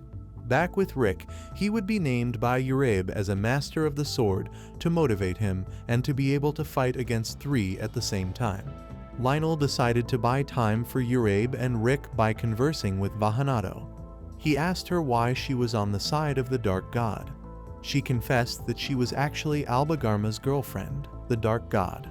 She revealed that she had been sending messages to all living beings from all worlds until she found someone who knew Albagarma's whereabouts, as he had disappeared and never returned. When she could find his location, she decided to look for an easily manipulable living being among all worlds, making sure that this living being had the potential to defeat the Sword Sage. Lute mentioned that the barrier holding Albagarma was breaking. Vahanado would take advantage of it to steal power from Lionel and prevent him from being a problem. Just then, Yogiri, Danara, and Theodisia appeared. Albagarma would be released from his seal. However, everyone, except Yogiri, was surprised that Albagarma fell lifeless into a river. The woman with him, holding the seal, was known as the Divine Queen. She was astonished to have been released, but most of her surprise was seeing that Albagarma was dead. Theodisia took advantage of everyone's distraction to end Urabe's life. At that moment, a sword-shaped monster appeared and defeated Vahanato. The latter would revive after the monster pierced her heart and ordered all the demon legions to annihilate humanity as revenge for killing Albagarma. The Divine Queen would protect Ricky and Lionel. Yogiri took advantage of this to use his instant death in the area, eliminating the legion of demons and Organe. Theodisia comments that Vahanato and Lute are a threat. Yogiri mentions that he cannot use his power on the two of them because neither poses a danger to him and consequently, his ability cannot cause death. Suddenly, Aoi intervened to find Yogiri, seeing that the situation with Vahanato was getting out of control. She would assist Rick, revealing to him how to defeat her.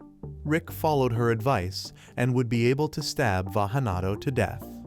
Yogiri was surprised by this, as he did not expect Rick to actually be able to defeat Vahanato. Aoi used her power to analyze Yogiri.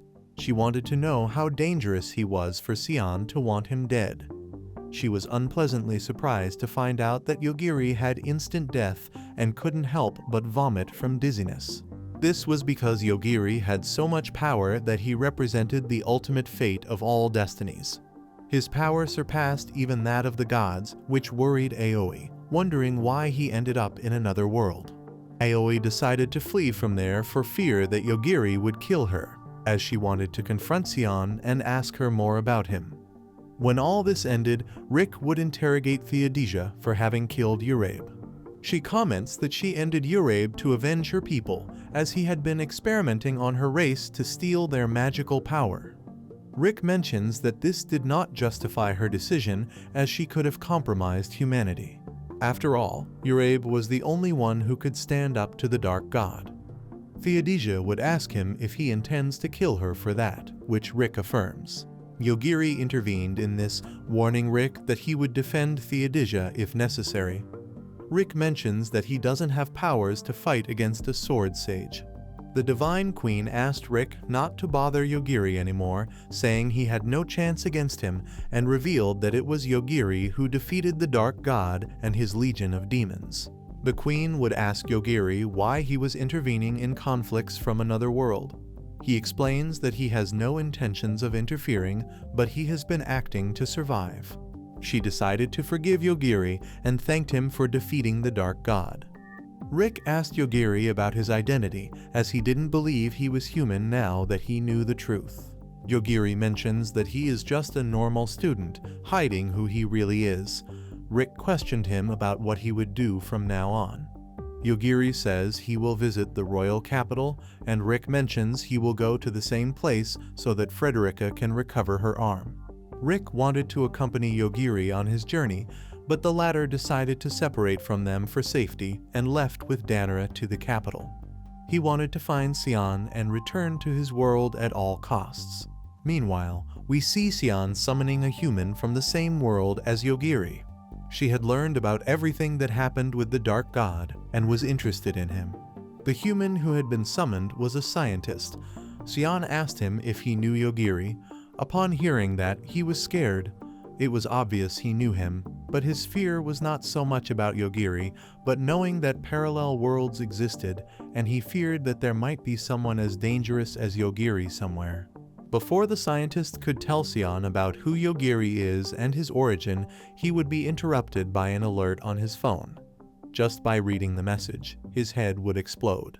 Sion was horrified by this and wondered what kind of entity Yogiri was to cause fear in another world. A girl named Ayaka Shinazaki would wake up on that bus where Yogiri and Danara came along with the rest of the students. A mysterious voice, resembling a system, would reveal to her that she is an android. The voice introduced itself as part of the AI unit that had just restored her life. Ayaka would realize she had a fatal injury to her body and only had 30 minutes to recover before her systems shut down. The AI asked Ayaka if she wanted to maintain her appearance as a human, or if she wanted to move on to the next phase. Facing the situation and her injury, Ayaka deduced that she had died and wondered what had happened. The AI decided to remove a limiter from Ayaka and asked her to collect a large amount of materials for her recovery. It recommended that she use the organic material from the dragon next to the bus, referring to the same one Yogiri had just defeated upon arriving in the world. Ayaka approached the dragon and took all of its organic material, beginning to regenerate her wounds. We switch scenes to the past and see Asaka Takatu preparing lunch. She wasn't very accustomed to cooking and ended up ruining part of the lunch, which made her very sad. Yogiri didn't help lift her spirits at all and was honest, saying that the lunch tasted bad. Asaka scolded him and asked him to eat anyway, advising him that if a girl prepares something for him to eat, he shouldn't complain or give a negative opinion because that would make him less attractive. Yogiri didn't understand what she meant and simply ignored her. Asaka would review the task list given to her by the laboratory to contain Yogiri. While reviewing this list, she realized she needed to provide some education to Yogiri. Asaka didn't know what things she could teach Yogiri, so she only taught him how to write. During that class, they both heard someone enter the house, which surprised Asaka. She asked if he lived with someone else, but Yogiri denied this, explaining that it was probably a messenger. Asaka went out to meet this messenger and encountered a girl who mentioned that she was just visiting the house to drop off some food.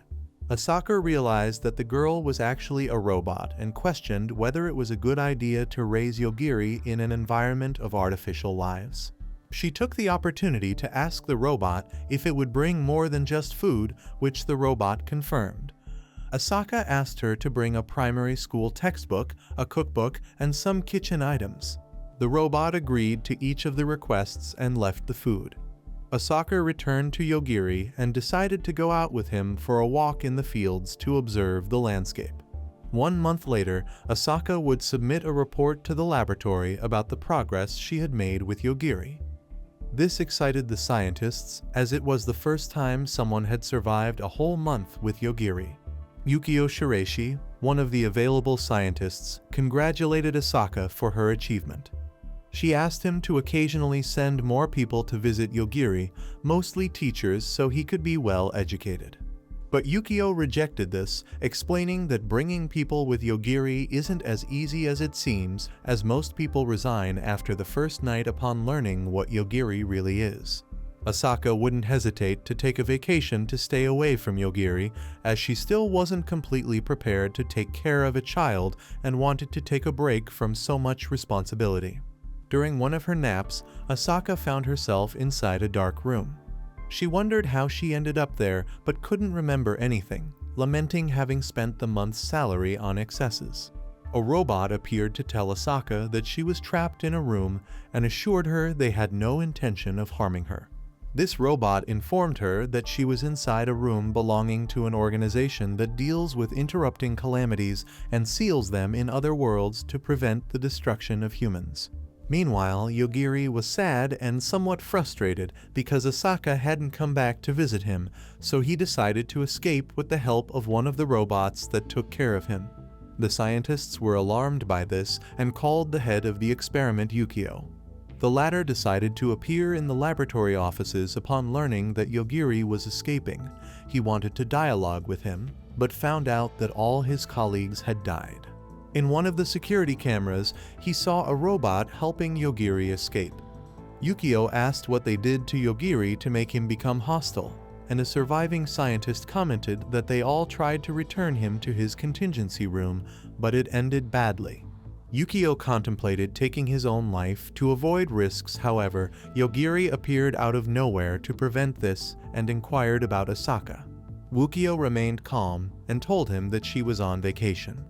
Yogiri wanted to know when she would return, and Yukio affirmed that Asaka wouldn't return. Yogiri asked why, and Yukio explained that the agency took Asaka away to interrogate her. Yogiri asked why Yukio wasn't helping Asaka to escape, and Yukio revealed that he had no power to do so since the agency has global reach and government support, so he couldn't do anything. Yogiri offered to go rescue Asaka and asked everyone to keep the massacre he just committed a secret. Both Yukio and some guards had no choice but to agree to keep everything secret. Later, at the agency, Yogiri would appear, ending everyone and causing a large-scale massacre, destroying buildings and everything in his path. Yogiri looked at one of the security cameras and spoke directly to the agency's high command, demanding that they release Asaka. The latter would hear all the commotion and wonder what was happening. A woman would take Asaka hostage to try to contain Yogiri, who was now serious about rescuing Asaka. Seeing how the woman threatened Asaka, Yogiri didn't hesitate to end her life. This impressed Asaka, who didn't understand what was going on or how things got out of control. She decided to remain calm for Yogiri's sake and would escape with him from the agency. Although Asaka was horrified to see all the carnage Yogiri left behind, she continued forward, trying not to judge him, as despite knowing he was a calamity, she couldn't help but see him as a child. The next day, Asaka and Yogiri returned to the contingency room. Asaka took the opportunity to speak with Yukio and asked what would happen from now on. Yukio commented that he couldn't do anything about it, as the situation was simply out of his control. This surprised Asaka a bit, who asked if he wouldn't face punishment for what happened. Yukio explained that they couldn't punish Yogiri because it was beyond what they could handle, and he warned Asaka that from now on, she couldn't resign because she was the only one who could keep Yogiri under control. He promised her that from now on, they would take stricter security measures when she had to leave the laboratory so they could prevent another incident like the one at the agency. Asaka didn't feel like taking care of Yogiri and containing him forever, but she also didn't want to leave him soon. After careful consideration, she promised Yukio that she would educate Yogiri and teach him how to be human. Thus, there won't be any more incidents, and he will be someone who can leave the laboratory without being a threat. Back to the present, Danara realized that Yogiri was sleeping peacefully. She couldn't help but find him attractive in that state and realized she was beginning to fall in love with him. Yogiri woke up and looked toward the entrance of the capital. Before they could think of a plan, they would be surrounded by several people. A boy approached them both to ask them to follow him. Both Danara and Yogiri were somewhat worried they might be arrested, but they were prepared to use violence if necessary. They both decided to follow the boy, who introduced himself as Torx, the chief security guard of the capital. He informed them that they were riding in a vehicle belonging to the Immortal Corps. Yogiri understood the situation and explained to Torque that they were not part of the Immortal Corps. He explained that the vehicle was granted by Ryuta, the mayor of Hanabusa. He then informed him that they were candidates for sages. Torque was somewhat suspicious of both of them and asked them to demonstrate their abilities. Both allowed themselves to be scanned by the guards. Torque mentioned that although they passed the test, it didn't mean he trusted them, as anyone could falsify the sage test. Danara was desperate in the situation, as she didn't want to go to prison, and asked what they needed to do to enter the capital.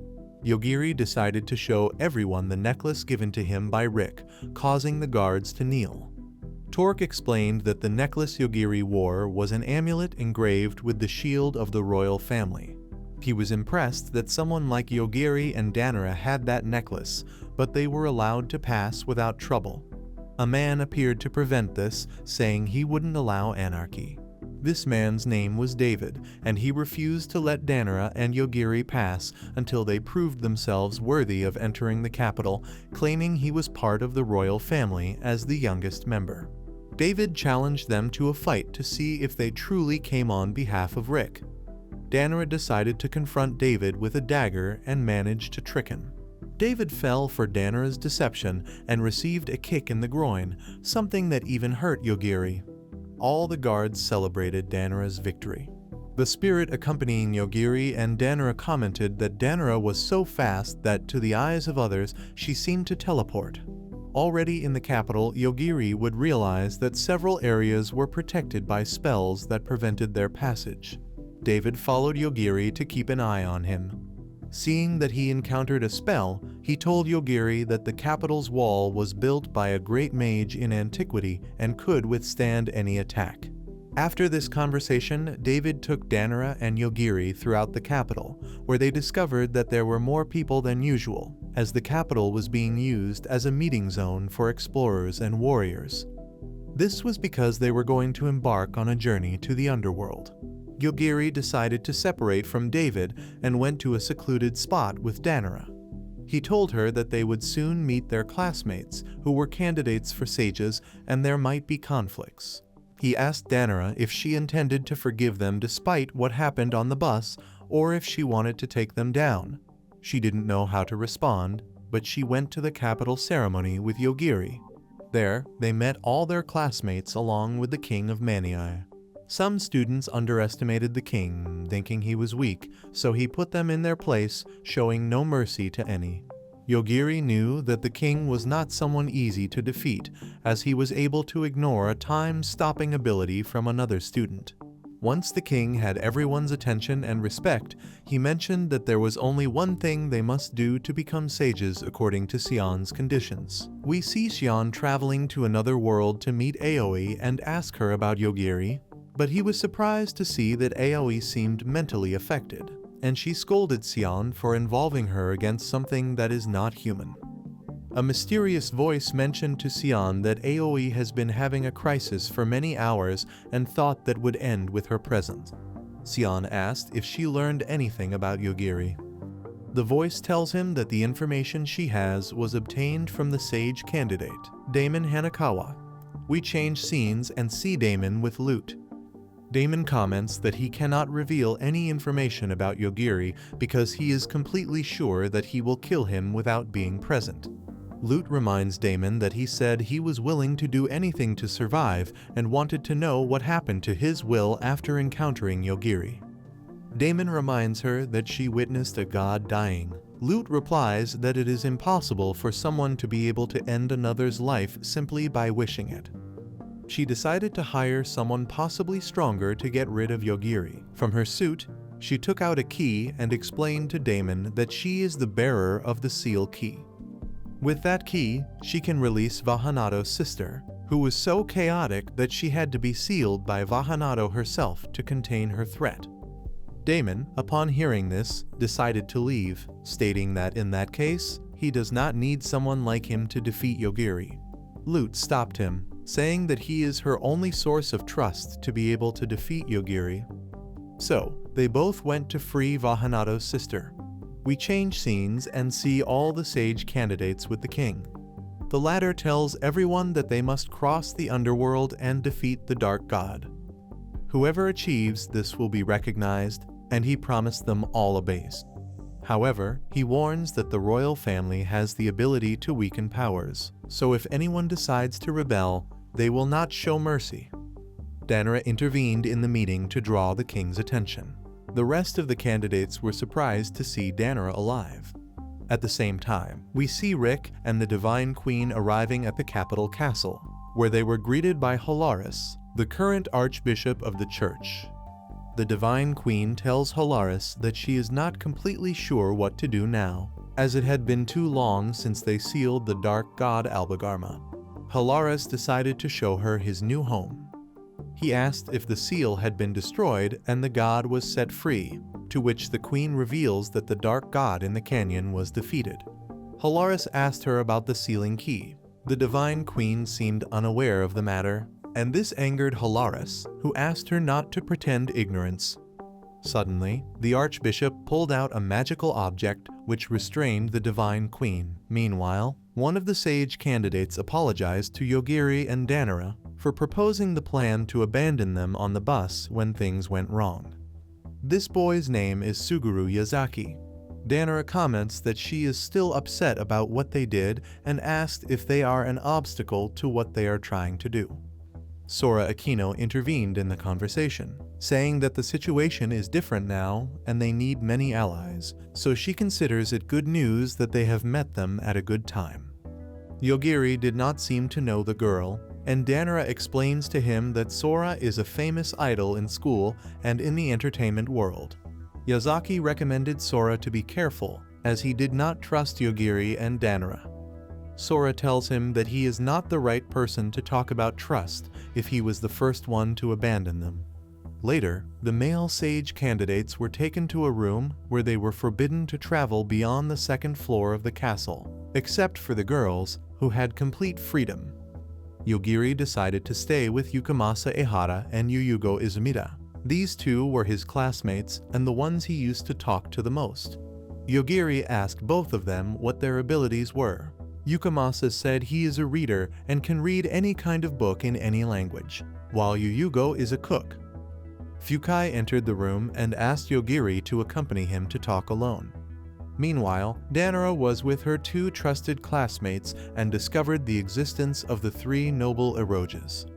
These three nobles were among the strongest sage candidates.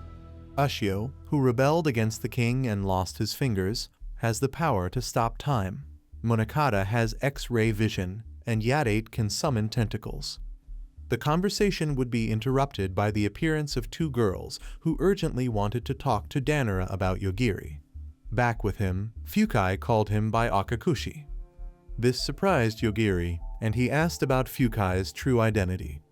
Fukai reveals himself as a god of death and explains that there is no longer a reason to leave the soul taker in his hands.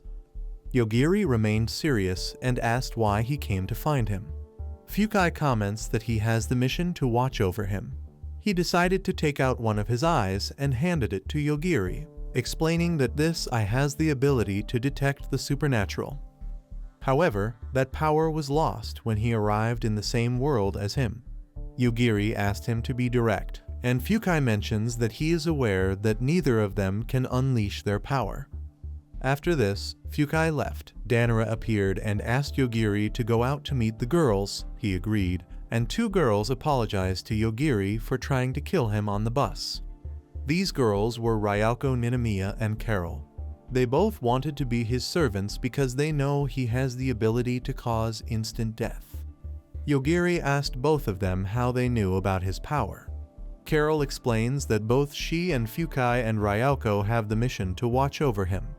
Carol asked Danara if her relationship with Yogiri has improved, but she, somewhat nervous, asked her not to talk about it. Yogiri asked Carol to tell him what was going on. We change scenes and see Euphemia in the destroyed city of Lane. A vampire appeared to try to kill her, but she died instantly. Euphemia would receive memories from Lane and wondered how that was possible. Back with Yogiri, Carol and Ryoko recommended that he be careful with Sora, as she has an ability that allows her to make binding vows to cancel another's powers. Yogiri took this as advice, and Carol asked him why he dared to meet with the sages. He reveals that he wants to find Sion and have a conversation about how to get home. Carol comments that it is not possible for the sages until someone defeats the god of the underworld. Yogiri decided to form an alliance with the two until they can talk to Sion. Later, the groups split between boys and girls. The girls had to go to the underworld with Rick's help, while the boys would be accompanied by David. Yogiri asked David why he supervised everything. He explains that with his ability, he can reduce the enemy's power and make it easier to defeat. The mission progressed. Danara used her combat skills with the help of her spirit, while Yogiri tried to use his powers to read the movements of the monsters and cause them accidental deaths, trying not to reveal his ability too much.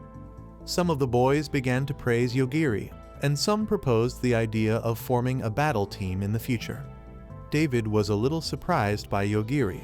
He comments that, according to his way of moving, he can deduce that he is a novice with weapons, but he cannot help but be amazed by his speed to move and dodge. At the same time, Euphemia would meet a girl named Risley. Euphemia knew that Risley had some relationship with Lane, so she did not hesitate to swear loyalty to her. On the other hand, Lute and Damon were in a bar in the capital, looking for information about where Vahanado's sister was sealed and how they could get to that place. Damon realized that the three noble Eroges were in the bar and was worried about this. He asked Lute to leave the place as soon as possible. She comments that they could not leave without the information, so she used a recognition blocker to prevent the three nobles from approaching. Suddenly, a hooded woman approached the three nobles and asked if they could help her. The three nobles were alarmed to recognize that woman, who was Shinozaki Ayaka. Before they could do anything, Ayaka started a fight and began hitting Ushio uncontrollably. The other two nobles used their powers to confront her, but none could harm Ayaka. Ushio would end up dying from the brutality of the blows, and Ayaka asked the two nobles to alert the sages of her presence, stating that she herself would kill a sage every day until there were no more. Sion appeared and asked Damon for information about Yogiri. Damon was thinking of fleeing immediately, but seeing that there was no escape, he decided to stay. Sion comments that the only thing he knows about Yogiri is that he can sense others' murderous intentions and wants to get rid of him before he becomes a problem. Lute offered to deal with Yogiri. This excited Sion, who decided to silence Damon because he didn't trust him. However, his power didn't work on him, so he decided to spare his life. At night, after exploring the underworld, Yogiri was with Danara, Carol, and Ryoko playing video games. They were going over plans on what to do once they found the god of the underworld and how to get Sion's attention. Ryoko took the opportunity to tell Yogiri that one of the three noble Eroges was killed in a bar by Ayaka. This surprised Danara, who asked if Ayaka wasn't supposed to be dead, which Yogiri agreed with. Meanwhile, Sion received information that the sage candidates had reached the 6th floor of the underworld. She didn't seem pleased with this, as they were advancing through floors too easily and considered changing the mission's objective.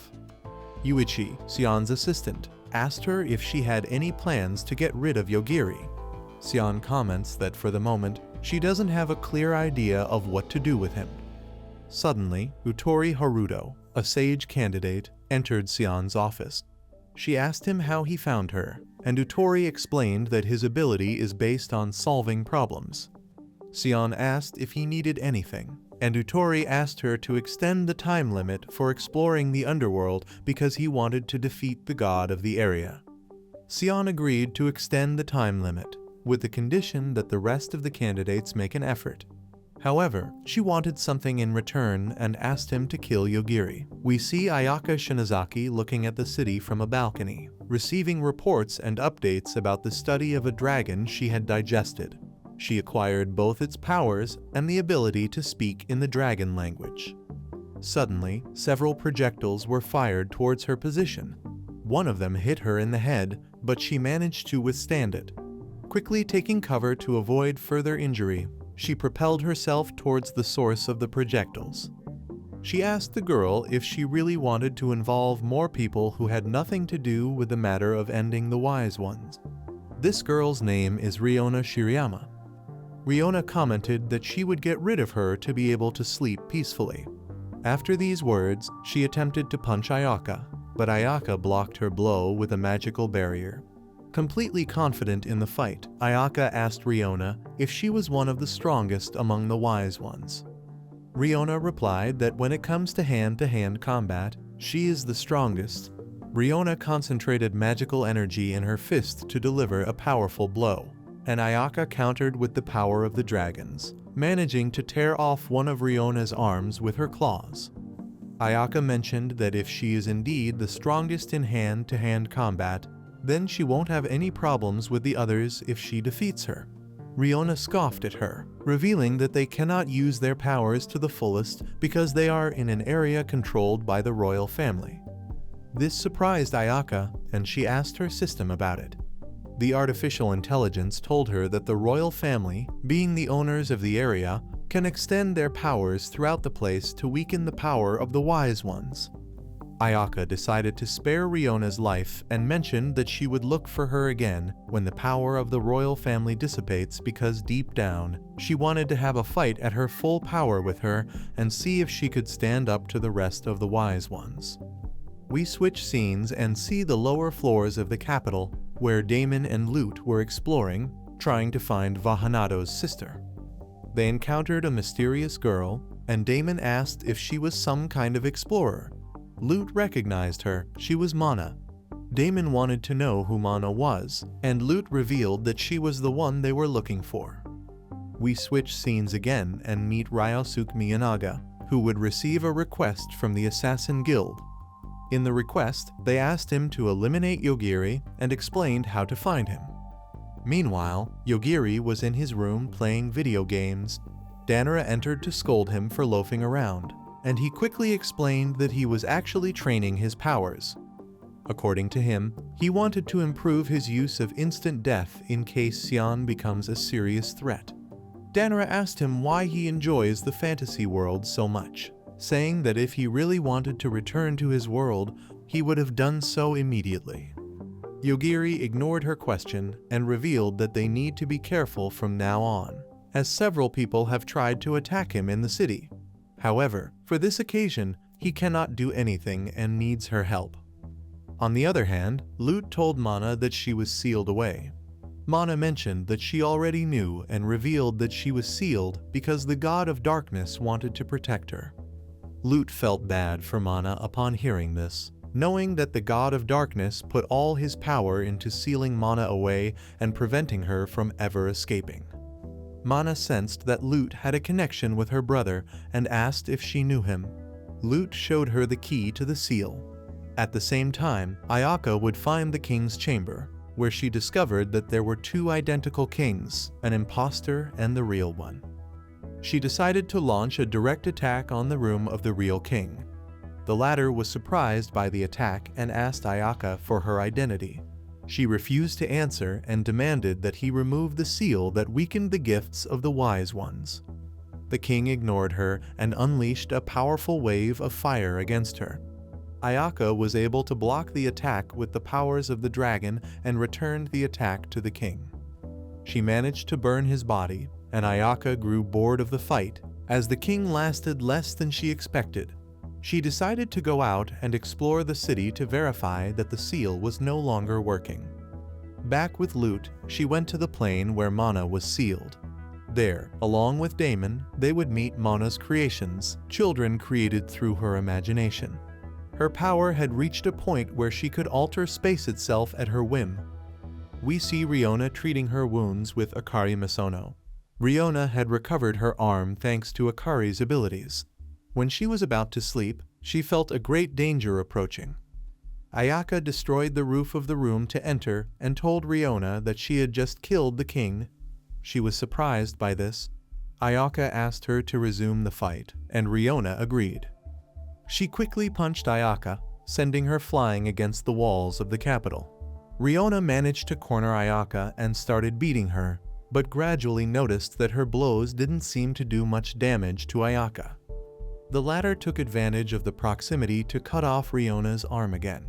She didn't give her time to counterattack and trapped her inside a dragon's tail, where she crushed her to death. The next day, Yogiri and Danara toured the city after the attacks. A sniper, threatened by a mysterious girl, aimed at Yogiri's head. Before the sniper could fire, he died instantly. The mysterious girl decided to carry out several more attacks and made the preparations. A bullet almost hit Danara, and Yogiri managed to stop the projectile. Thanks to this, he knew where the assassin was. Ryosuke was overseeing everything, and when he saw that Yogiri detected him, he didn't hesitate to flee in a helicopter. Yogiri traced Ryosuke's presence and shot down his helicopter. Danara, with the help of her spirit, caught up to Ryosuke, who was on the other side of the capital, and neutralized him. He quickly tried to defend himself until Yogiri asked him to stop, otherwise, he would kill him. Danara's spirit detected that a group of spirits were being summoned to attack them, so she took care of defeating each ghost. Ryosuke took advantage of this to flee, and his partner appeared to help him. The girl threw a dagger that almost hit Yogiri in a blind spot. He realized his mistake and thought he was going to be defeated at that moment, but Danara, with her reflexes, stopped the dagger. Yogiri noticed that Ryosuke's companion was an artificial intelligence he had encountered before, so he used his power to deactivate her. After that, he interrogated Ryosuke. Meanwhile, Haruto Utori was overseeing all this from the shadows. He was surprised that his plans had failed and wondered if Yogiri truly was invincible. But he dismissed this idea to investigate more about instant death. In another scene, Lute apologized to Damon for dragging him into Mana's world. She had given up on her revenge plan. Damon asked Lute not to give up yet, but she ignored him and handed over the seal's key. Damon wanted to know why she was giving up at such an early stage of the plan, and Lute commented that if Mana finds out about the death of the Dark God, she will be killed. After all, her job was to protect him, and she failed. At the same time, Ryosuke told Yogiri everything he knew and begged for his life, saying that it was all part of the assignment given to him by the Assassin Guild. Yogiri didn't spare his life because he used someone Yogiri knew against him and didn't hesitate to kill him. Later, Yogiri took the artificial intelligence to his apartment. He told Danara that the girl's name is Inju Sumeragi, a friend he used to play with when he was young. Danara was surprised by this revelation and asked if Inju is a robot. Yogiri told her yes, but clarified that she is a copy of the Inju who served as the model, a copy designed to kill him. He mentioned that his greatest wish is for Inju to rest forever. Upon hearing this, Danara became sad, and Yogiri clarified that Inju is not dead, but rather lazing around in the human world.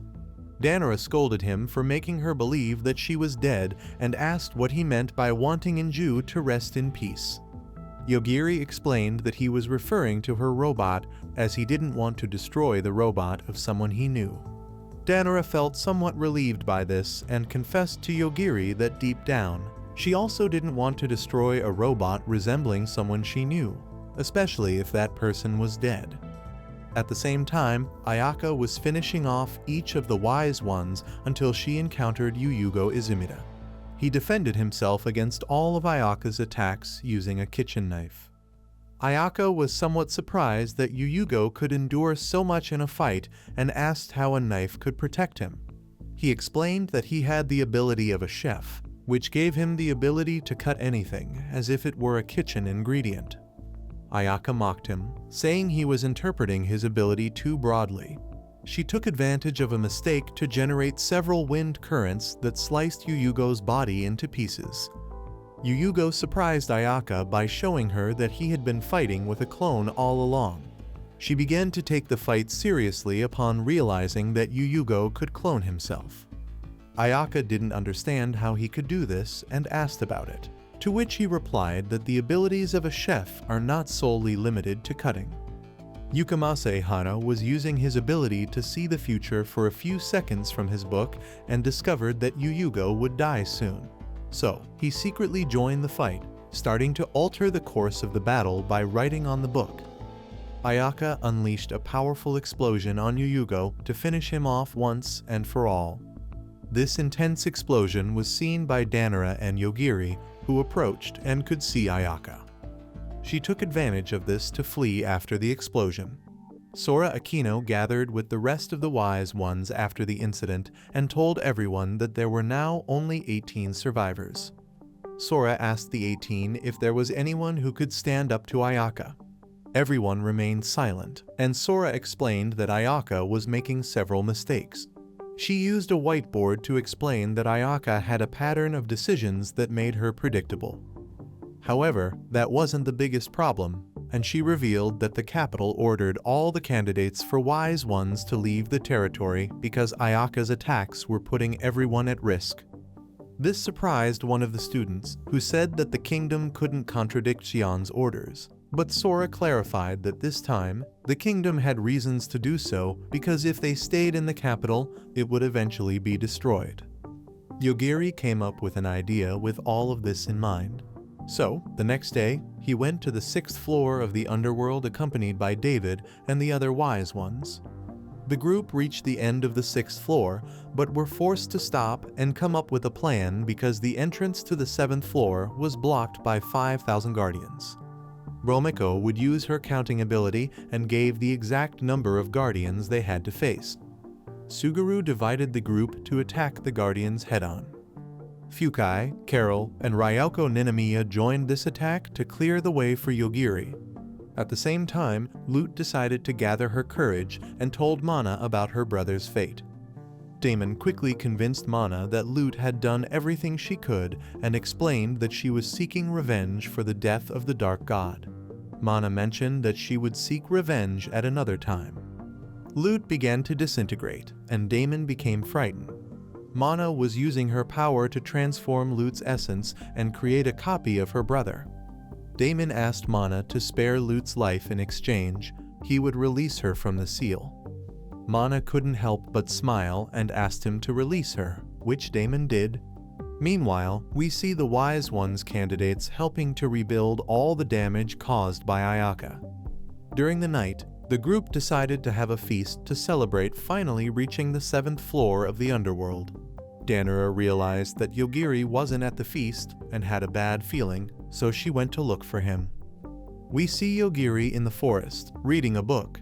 He sensed David's presence nearby and went to chat with him. He was surprised to find out that someone was manipulating David's mind to lead him to the depths of the underworld. While he was occupied with David, Sion appeared at the feast and initiated the Second Awakening. This caused Yogiri to be dragged into the depths along with David. The Second Awakening was an event where all the Wise Ones had to kill each other until only one remained alive. We see a group of adventurers carrying a carriage on a cliff. Theodosia had been following them for a while, and when she made sure there was no one nearby, she decided to assault the carriage. She brandished her sword and took down the riders. The other adventurers were surprised by this sudden attack, so they didn't hesitate to protect themselves with magic. However, this proved futile as Theodosia was able to break any kind of spell with her sword. When all the adventurers fell, Theodosia checked the carriage. Finding several of her kind there, she felt relieved to see they were unharmed. Soon, she detected someone's presence and went on guard. That someone was Euphemia. They looked at each other in astonishment, and finally, the two sisters reunited. We switch scenes and see all the candidates for sages gathered with Sion. She tells them that all candidates must kill each other and have a limit of 1 hour to do so. Otherwise, she will hold a trial herself. If they haven't had enough time to kill each other, she will take care of killing those who didn't dare to follow her order. She warns that there is no point in fleeing the area, as she will take care of those who try, mentioning that only one person must remain standing during this event. The rest of the candidates disagreed with this. Fukai would be the first to have the courage to rebel against Sion and approached her, saying he would kill her if she didn't offer more options. Confidently, she invited him to try something, promising that if he defeated her, everything would end. Fukai asked her if the gifts of the sages couldn't confront her. Sion denied this, explaining that the gifts hurt her like anyone else, but she recommended that he eliminate the rest of the candidates if he wanted to survive. Fukai decided to use his ability, employing instant death on Sion. She died for a moment. However, she returned to life within seconds. Fukai was surprised by this, and Sion commented that any ability of the sages could kill her, but she clarified that she had no problem coming back to life again and again. Fukai used instant death relentlessly. Sion told him that the more he used his ability, the more resistant she would become. As each time she died, she grew stronger. Sion decided to end Fukai in front of everyone, asking them to take her words seriously and carry out the massacre. Out of fear, everyone didn't hesitate to run away from there. Meanwhile, we see Danara in the forest trying to find Yogiri. She soon encountered Romiko and Juna, two friends of hers. These two would tell her everything that had happened with Sion. At the same time, we see Yogiri falling into the depths with David. There, Yogiri would remember a story Asaka told him about the entities that are above human. She told him that the difference between a superior being and humans is that they don't use ethics or morals to act, but create their own rules and govern everything through character. Yogiri asked Asaka if he should create his own rules, which she affirmed, telling him that if he sets rules, he will avoid going insane with his power. Yogiri, in the present, had doubts about his own rules. knowing that if he followed them, he would end up dying, something he didn't want, as he desired to fulfill his promise to Danara to take her back to the human world. Yogiri had no choice but to use his true power, being able to destroy the concept of gravity and land safely in Mana's underworld. He left David safely on the ground and tried to contact Danara by phone. At the same time, Lute and Damon freed Mana from her seal. Damon, with fear, asked if he could leave with Lute, promising not to interfere with anything she did. Mana let both of them go. Damon didn't hesitate to leave with Lute, but he noticed how the ground gradually became gelatinous. He wondered what was happening. Lute explained that Mana was merging with space and expanding. Damon thought of a plan to escape quickly. Lute took advantage of this distraction to sacrifice herself and get Damon out of the castle, asking him to flee and enjoy life. Damon was surprised by this.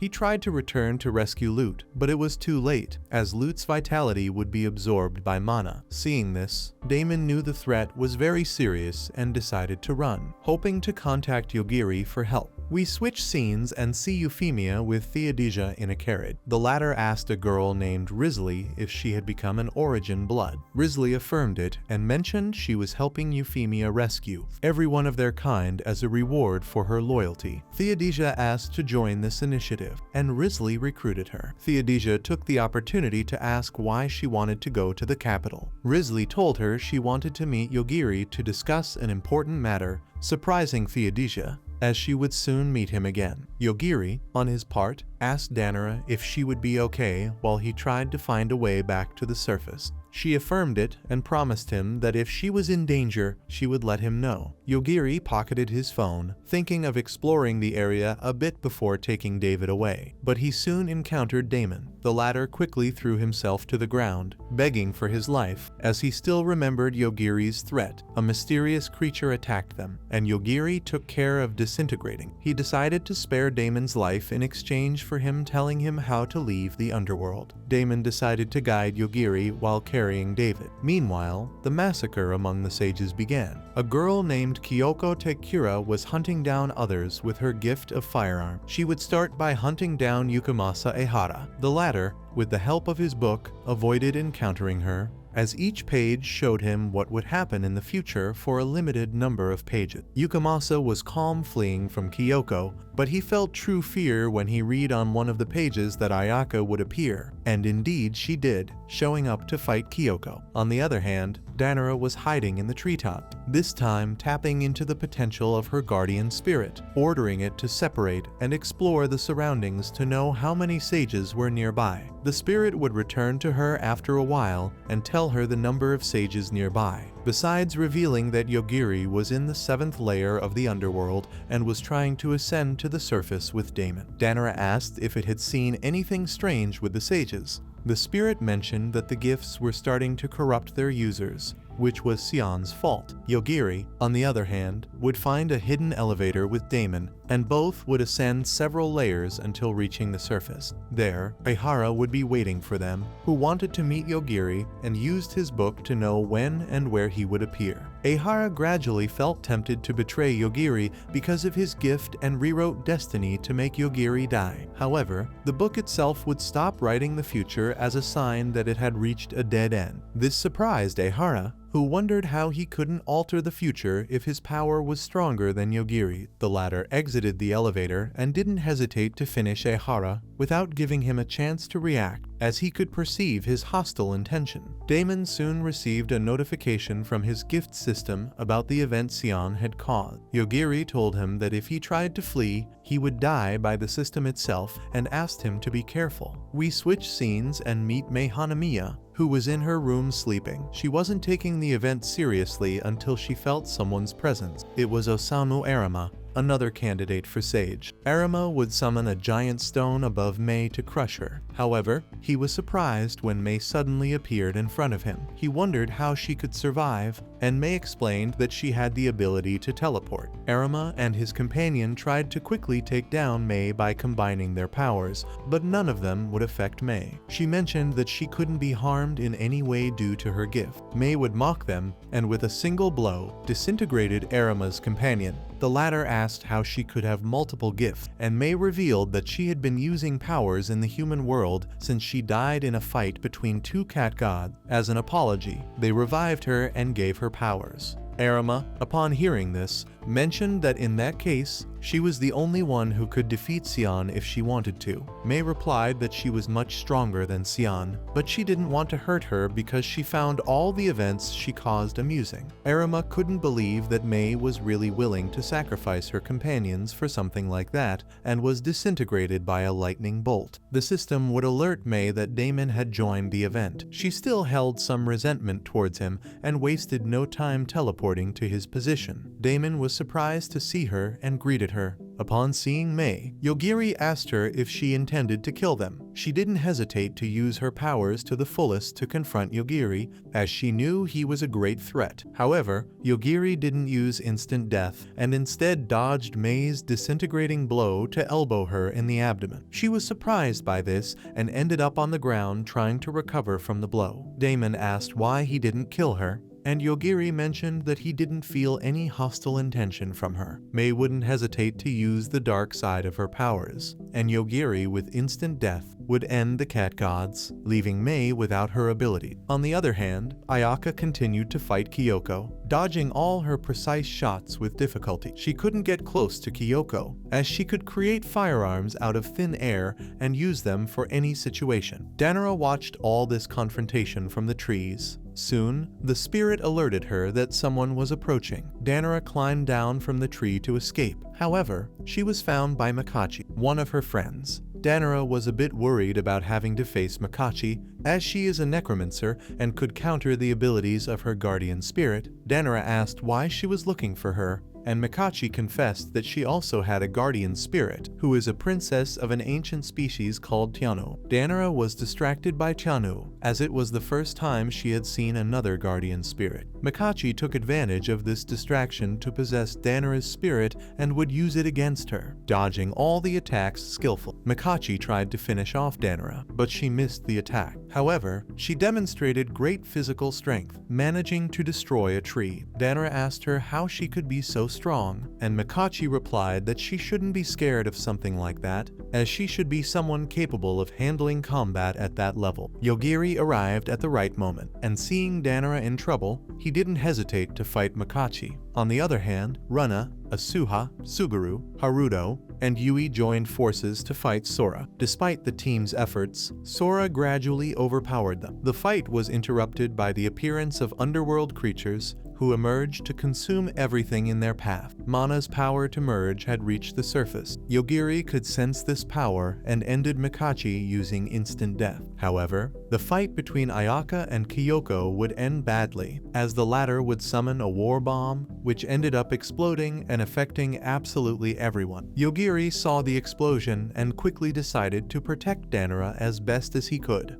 We see Ayaka bringing Kyoko down, ready to defeat her. However, she was surprised when Kyoko managed to summon a nuclear weapon, which ended up exploding. Ayaka wondered what had happened, as she found herself in a mysterious room. A voice explained that 60% of her body disappeared during the explosion, and now she had difficulties using immediate regeneration. Ayaka asked the voice to do something about it. The voice offered her two options. She could stop her current operations and heal naturally, or fully recover using Dragon Heal. Ayaka asked to use Dragon Heal to heal immediately, but the voice warned that using this technique could cause an irreversible change. It clarified that full recovery with Dragon Heal meant becoming a dragon. Ayaka didn't mind this risk and decided to use the technique anyway, transforming into a dragon that rose from the ashes. On the other hand, Yogiri also appeared in the same mysterious room as Ayaka. The group was confused about the situation, not knowing what had happened. Yogiri told them that what they were probably seeing was the inside of the nuclear explosion. Ryoko told Yogiri that according to her analysis ability, the laws of physics were starting to be ignored due to the explosion. At the same time, Ayaka, in her dragon form, decided to go out and search for any sage who might have survived, as she wanted to confirm that everyone really died in the explosion. The voice asked Ayaka to be careful from now on, as the explosion caused by Kyoko restricted many of her abilities. However, she could still fight if she took advantage of her dragon form. Ayaka asked if she had any abilities in her dragon form, to which the voice explained that she could use the Dragon Warrior. Ayaka decided to use it. All her teeth would fall to the ground to become her clones with her full power. Ayaka let her clones fight for her and hunt any survivors. Damon saw these clones from a distance and didn't hesitate to warn Yogiri that a threat was approaching. The group became worried when they saw there were too many Ayaka clones, since they could sense that all of them had the power of the original. The system detected Yogiri and his group through the clones, informing Ayaka about them. She ordered her clones to exterminate any survivors, so the clones raised their weapons to attack. Yogiri decided to use instant death on all the clones simultaneously, killing each one of them. Ayaka was surprised to see all the clones fall. The system entered an alarm state because of this and analyzed Yogiri, finding information about him in its database.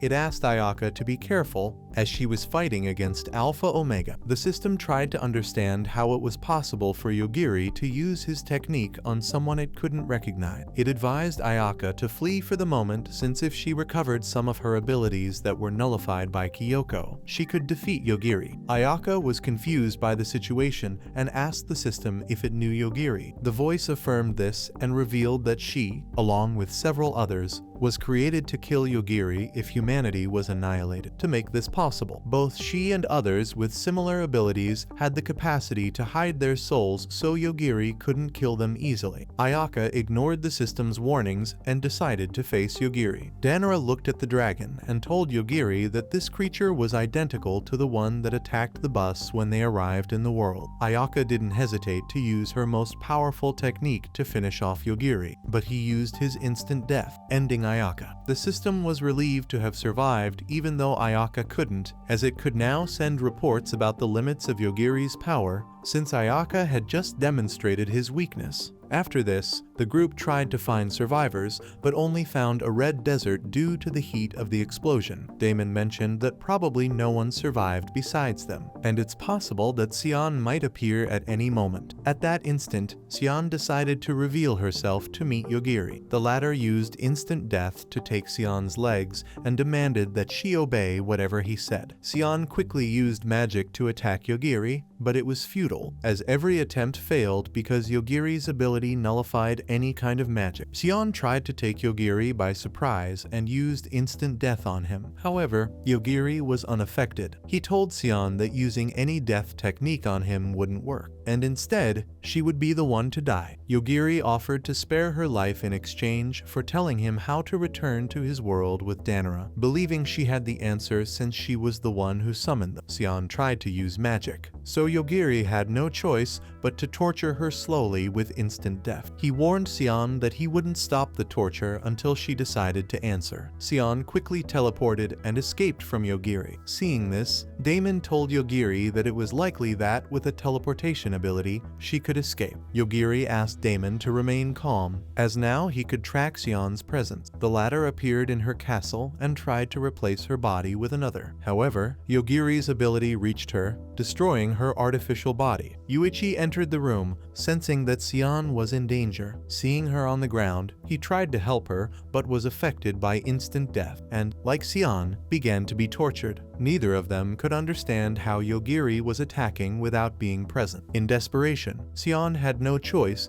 but to return to the group and begged Yogiri to stop hurting Yuichi. Yogiri told her to remain calm, as all he wanted was to leave the world and return to his own. He warned her to be careful with her words and actions, because no matter where she went, he could track and attack her, including any allies she saw. After that, he asked how to return. Sion revealed that currently, it wasn't possible. Yogiri told her that according to Damon, he had been in the fantasy world before and was able to return home. Sion explained that this was because there was still a link between the fantasy world and the human world. Yogiri asked more about the link. Sion explained that both worlds are tied together, and if one link breaks, the other world suffers tragedy. Yogiri ignored this and asked for the coordinates of the human world. Sion showed the coordinate. The group, except for Yogiri, was surprised to see such an extensive coordinate that covered hundreds of thousands of pages. Before using his power, Yogiri asked if it was possible to travel to the human world with the coordinates and the necessary energy. Sion handed Yogiri the Philosopher's Stone, explaining that he could use it to return to the human world. However, one wouldn't be enough. He would need several to open the portal. Yogiri took the stone and asked if all the sages possessed one. Sion affirmed this, but if a sage died, then the stone lost its power. After all, the Philosopher's Stone is the source of the sage's immortality. Yogiri asked for the location of more sages, and Sion explained that she didn't know the location of all of them, but she knew most. She decided to show him a tracking system so he could pursue the remaining sages. Damon copied all the information Sion had into his system. After this, the whole group left. Sion tried to return to the mansion to help Yuichi. However, Mana's power reached her. Sion realized she couldn't teleport and was dragged by Mana, who mocked Sion for calling herself a sage. Sion was shocked to see her, as a dark god shouldn't be in her world. She quickly freed herself from Mana's grip and tried to flee. However, her powers were nullified by Mana's mere thought. She told Sion that she wasn't going to flee,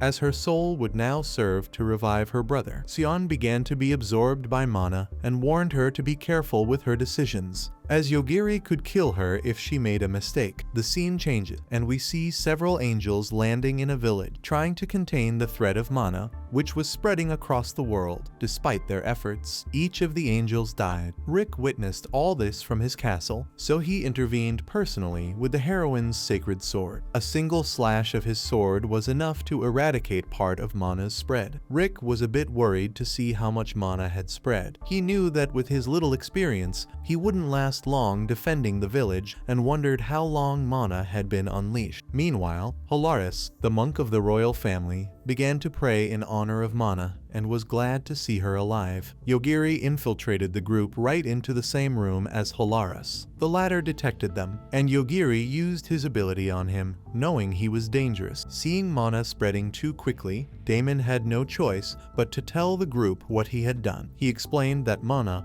a goddess of darkness, was released by Lute at the bottom of the underworld. Suddenly, Mana manifested, interrupting the conversation. She asked Damon to hand over Yogiri, and, in exchange, she would spare his life. She explained that from Sion's words, she discovered that Yogiri killed her brother and wanted revenge. Damon came up with an idea and handed over Yogiri. Mana tried to use instant death on him, but Yogiri turned it back on her. The group was relieved by this, as Yogiri demonstrated that no one could survive his instant death. David led the group to the rooftop of the castle and offered them temporary refuge while they dealt with Mana's essence. Yogiri asked Carol and Ryauko to go to the refuge first, so David escorted them. Danara's spirit gifted her special armor that allowed her to fly. Yogiri didn't hesitate to embrace her and flew with her to the refuge, following David. Yogiri decided to stay back for a while, as he wanted to spend time with Danara. The group gathered outside to plan how to find the remaining sages and take their Philosopher's Stones. Before they could finalize anything, a girl interrupted the conversation. It was Risley, who appeared in a carriage to introduce herself to Yogiri and asked him to marry her, but he declined. Euphemia and Theodosia decided to accompany Risley. Yogiri was surprised to see Theodosia again. Risley offered her Philosopher's Stone to Yogiri to help him in his plan to return home. All of this was being observed by the heroine, who was scared of Yogiri's power, as he had just killed a god, and she wanted to ensure he did not become a future threat.